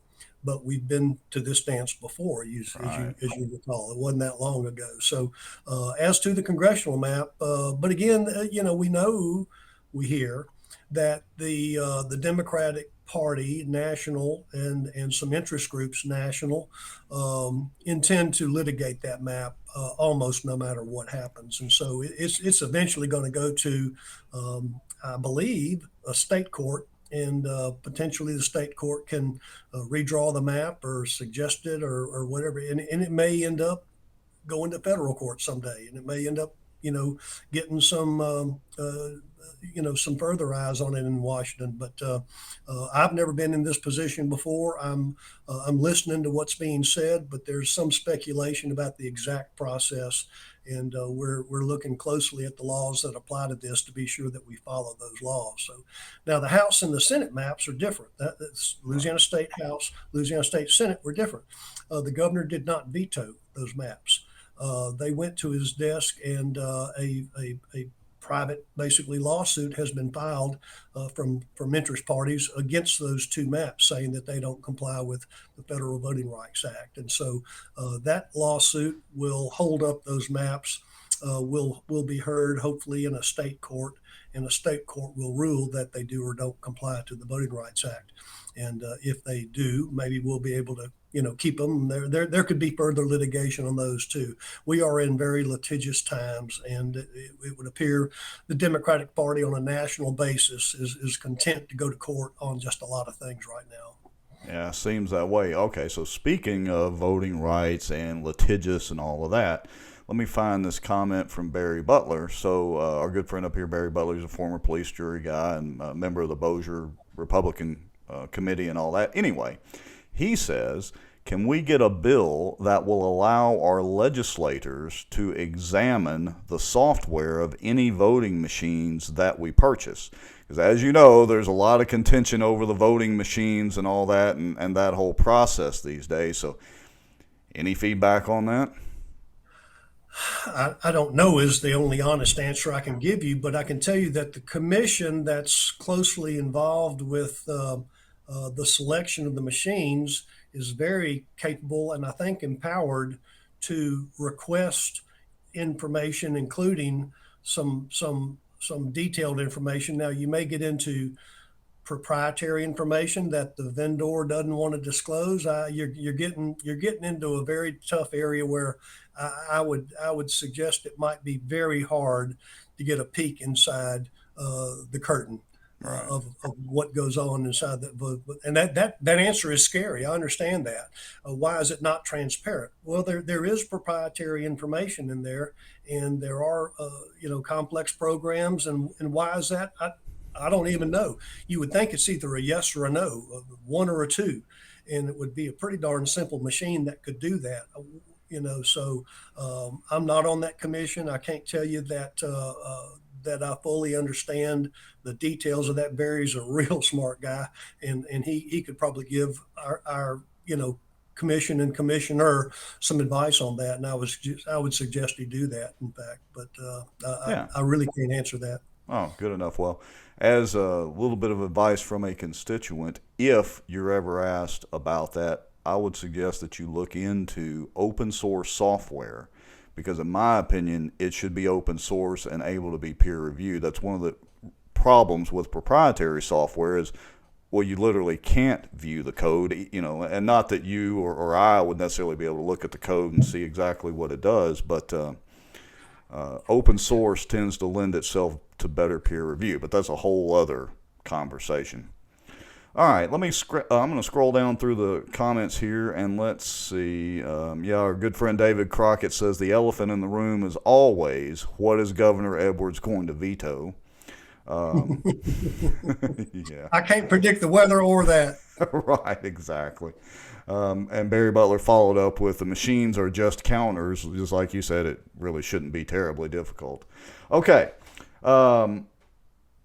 I got another question for you, and you may or may not be aware of this bill, but you're always, upfront and honest with your answers to us and all that. So have you seen this bill? I heard this on Keel Radio when I was headed back to the house and to my office in Man Cave a few minutes ago getting ready for the show, so this is kind of last minute. But Dodie looks like she's got a bill going forward on the House side that's HB 837. And it's being dubbed by some in the media the Don't Say Gay bill, similar to that Florida legislation you may have seen in the national news. Have you seen that bill yet, or have, obviously it's on the House side right now, but at some point it may end up going, to the Senate side. Have you seen that bill yet, or have any opinion one way or the other on that? I've not seen the bill. I've seen her comments in some of the print media about the bill, and it sounds to me like it's a pretty solid takeoff of the Florida bill of similar nature. And I've heard Dodie talk about it being a guideline by which we should and shouldn't teach our children sex education. And that is a very delicate area, to say the least. I think it's one that warrants conversation. Why would we be scared to talk about? Don't we want sex education in our schools? Who should and who shouldn't conduct sex education? I mean, my golly, I think that's fair game. And I have not seen Dodie's bill, but I support Dodie, and I support the conversation. I'm not scared of talking about sex education. I'm not scared of giving my views towards a gender confused person teaching our younger children. My God, you've seen the news articles lately. Right. I'm just discouraged as hell about some of the people that we allow to teach some basics to our children. I'm embarrassed about that. Somebody needs to step up and risk being inflammatory, risk hurting somebody's feelings, to say that that's just not what this society, and particularly Bossier Parish, is interested in doing. And so I've got no problem with Dodie, picking this up as a gauntlet and run through it. And, hell, good luck. Yeah, well, and just the little bit that I read about it in the 5 minutes before I started the show, right now it's a relatively simple bill. It's only like 6 or 7 total lines. I mean, so it doesn't seem to me to be super controversial, but I'm sure it's going to spark some controversy along the lines, and sure. Yeah, it will. It may get changed here and there, and may make it through committee and all that process or not. We'll see. But anyway, okay. So what's new with you, and what's new with with the Senate district up here? Anything that our folks need to be aware of that's maybe coming down the way in Baton Rouge or anything like that, or what news have you got to share with us? Well, really, life is good in Northwest Louisiana. We don't have a lot of the same problems that other parts of the state do, with the storms and the tragedies that have been plaguing South Louisiana. We're not immune to being affected by those, and obviously, we even had a Class 1 hurricane come through northeast Louisiana not too long ago. But let me tell you, the devastation of South Louisiana is a real serious long-term problem. And the federal government has kind of run off and hid a little bit on Southwest Louisiana. And they kind of went to the newest storm and just said, let's worry about this one with Ida.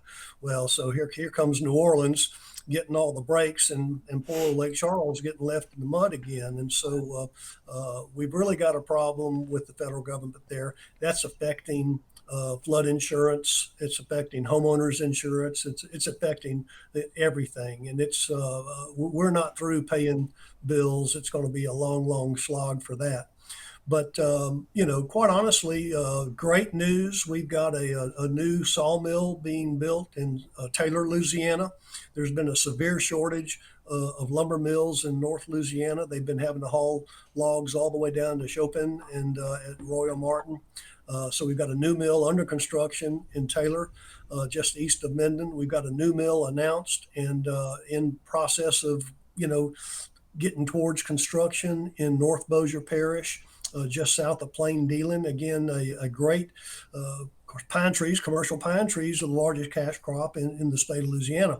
And we've had a severe shortage of places to take the lumber. And so this will really help over time. That's really good news. So much of the conversation we've had lately has been about high tech.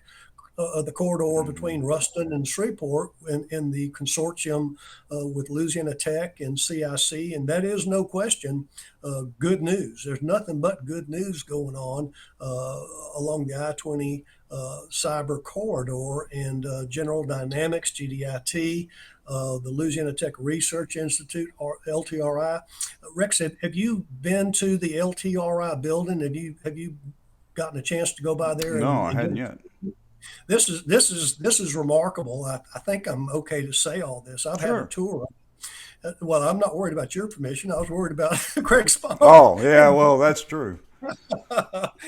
This building is almost entirely top secret, and I learned that there's several layers of top secret, and they even have areas of the building called top secret compartmentalized, where people with the highest top secret security, only a limited number of them can be in the same room at the same time. I mean, wow. What do you think those people talk about when they get together in one of those top secret compartments? What in the world do we have going?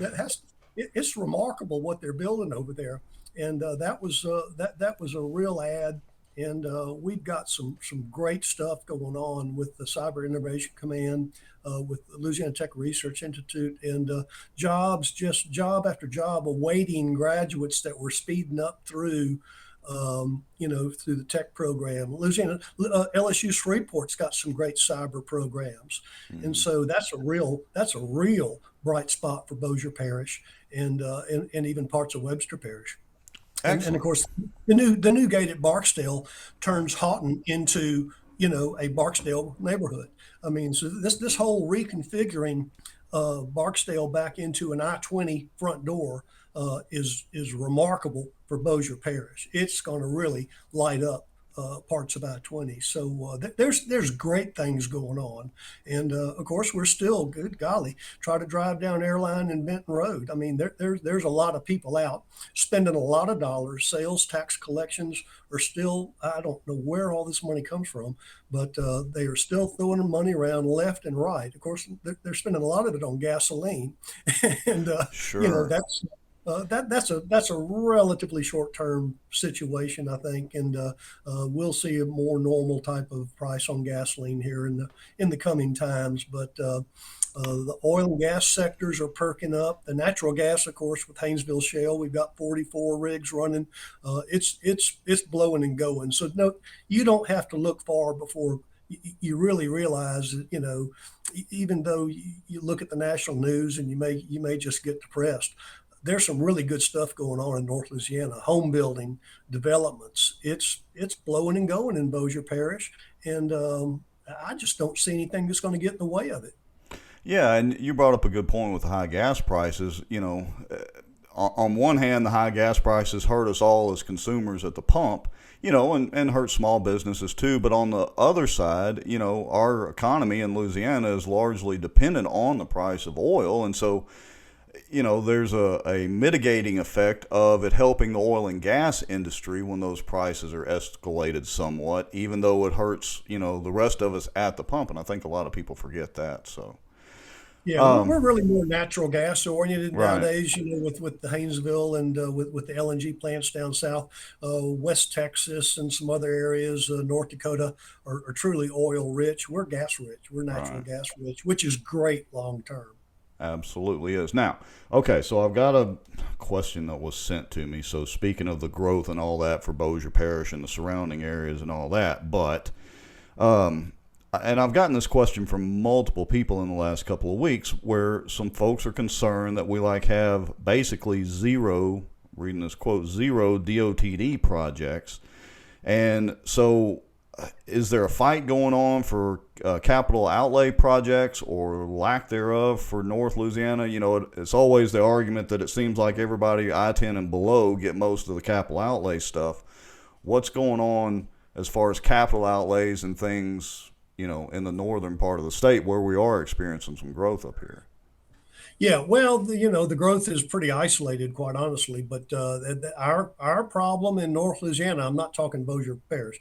Our problem in North Louisiana, the big picture, is that we have so many people, so many existing roads, so many existing bridges that need maintenance, need replacing, and relatively so few people as compared to the populated parts of the state south of I-10, that yes, we have for 20, 30, 40, 50 years been being left behind. And it's very, very severe. I'm living on faith, and we've got a little better group of people. We got a lot better group of people in Baton Rouge than we've had in years past. And I'm living on faith. If we put good projects out there that have an economic benefit return, that we will get them funded. I mean, you look at the big project in Houghton with the 157 3227 redesign. That really we're going to get over the top of that. That's going to be a great project that turns into supporting hundreds of homes being built, lots of commercial development. We got that turned around, not quick enough, but quicker by a couple of years really than what the Baton Rouge folks would say is normal. And so those folks in Houghton have done a great job getting ready to put that project together. Bossier Parish has, golly, they have stepped up and put their own money where their mouth is. They have built roads. They have done work. They've made it to, they've really shamed the state into doing some things. And, they've spent a lot of money to do it. And if we put good projects out there, and I won't name them, I could tell you some parishes that just don't do a good job of thinking ahead and putting projects out that we can get behind. Bossier Parish and Bossier City, I will tell you, has done a good job of doing that. They've learned how to posture themselves in Baton Rouge. They've got a lobbyist that helps us spread this message, and we'll never have as much attention from Baton Rouge as we want, but we just have to keep working every day to do that. And we have to keep a line of communication open with the administration, regardless of who it is. And you don't have to like them, but you do have to talk to them. Right. And my goal is to be able to defend my principles of liberty, of conservatism, be careful with the dollars, and and be able to ask for those things that deserve attention. And there's stuff working I can't talk about right now that where we've really our delegation, Bossier Webster Parish, has stepped up and done the right thing. And I've got a meeting tomorrow with Commissioner of Administration Jay Darden on a project, and where we just stepped up and did the right thing, and it made some people mad. But we're going to take care of our business. We're going to take care of our people, and we're doing that. Okay. Well, look, I appreciate all of the updates and you answering some questions and kind of filling in, what is it, about 7:48. So if you don't mind with all that said, I mean, you can stay a few minutes longer if you want, but I'm going to bring in another guest here in about 5 or 10 minutes.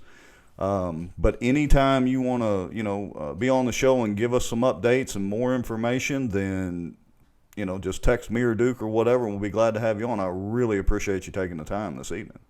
Well, thanks. It's enjoyable for me, and it's a shame after the COVID event. We didn't see anybody, we didn't do anything, and shame. And thank you guys for staying aware and asking the tough questions. And call me anytime. And let's see, here we are. Gosh, in 22, we'll be talking about some other political races here in the near future. Coming up pretty quick.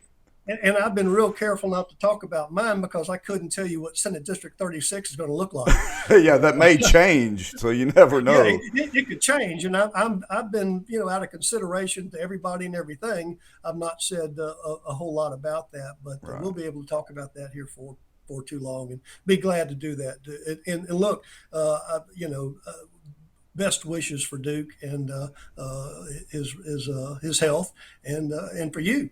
Oh, well, I appreciate that. And, of course, the same goes to you. And like always, you've been a great guest to have on several shows. And you don't mind the questions and giving good, solid, honest answers. And, hey, that's all we can ask for. So, look, I'm elected to do this. I'm proud to serve.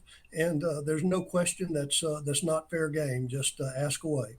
All right. We appreciate it. Have a good evening. Go enjoy dinner if it's dinner time now for you or whatever. And appreciate all the hard work.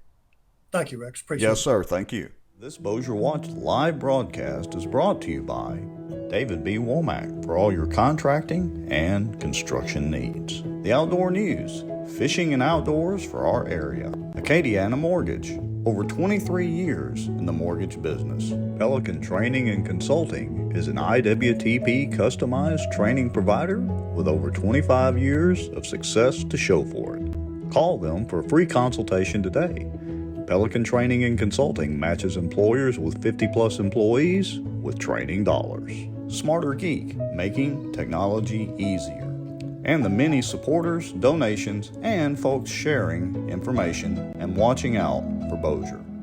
Now, grab your popcorn and a drink. Here we go.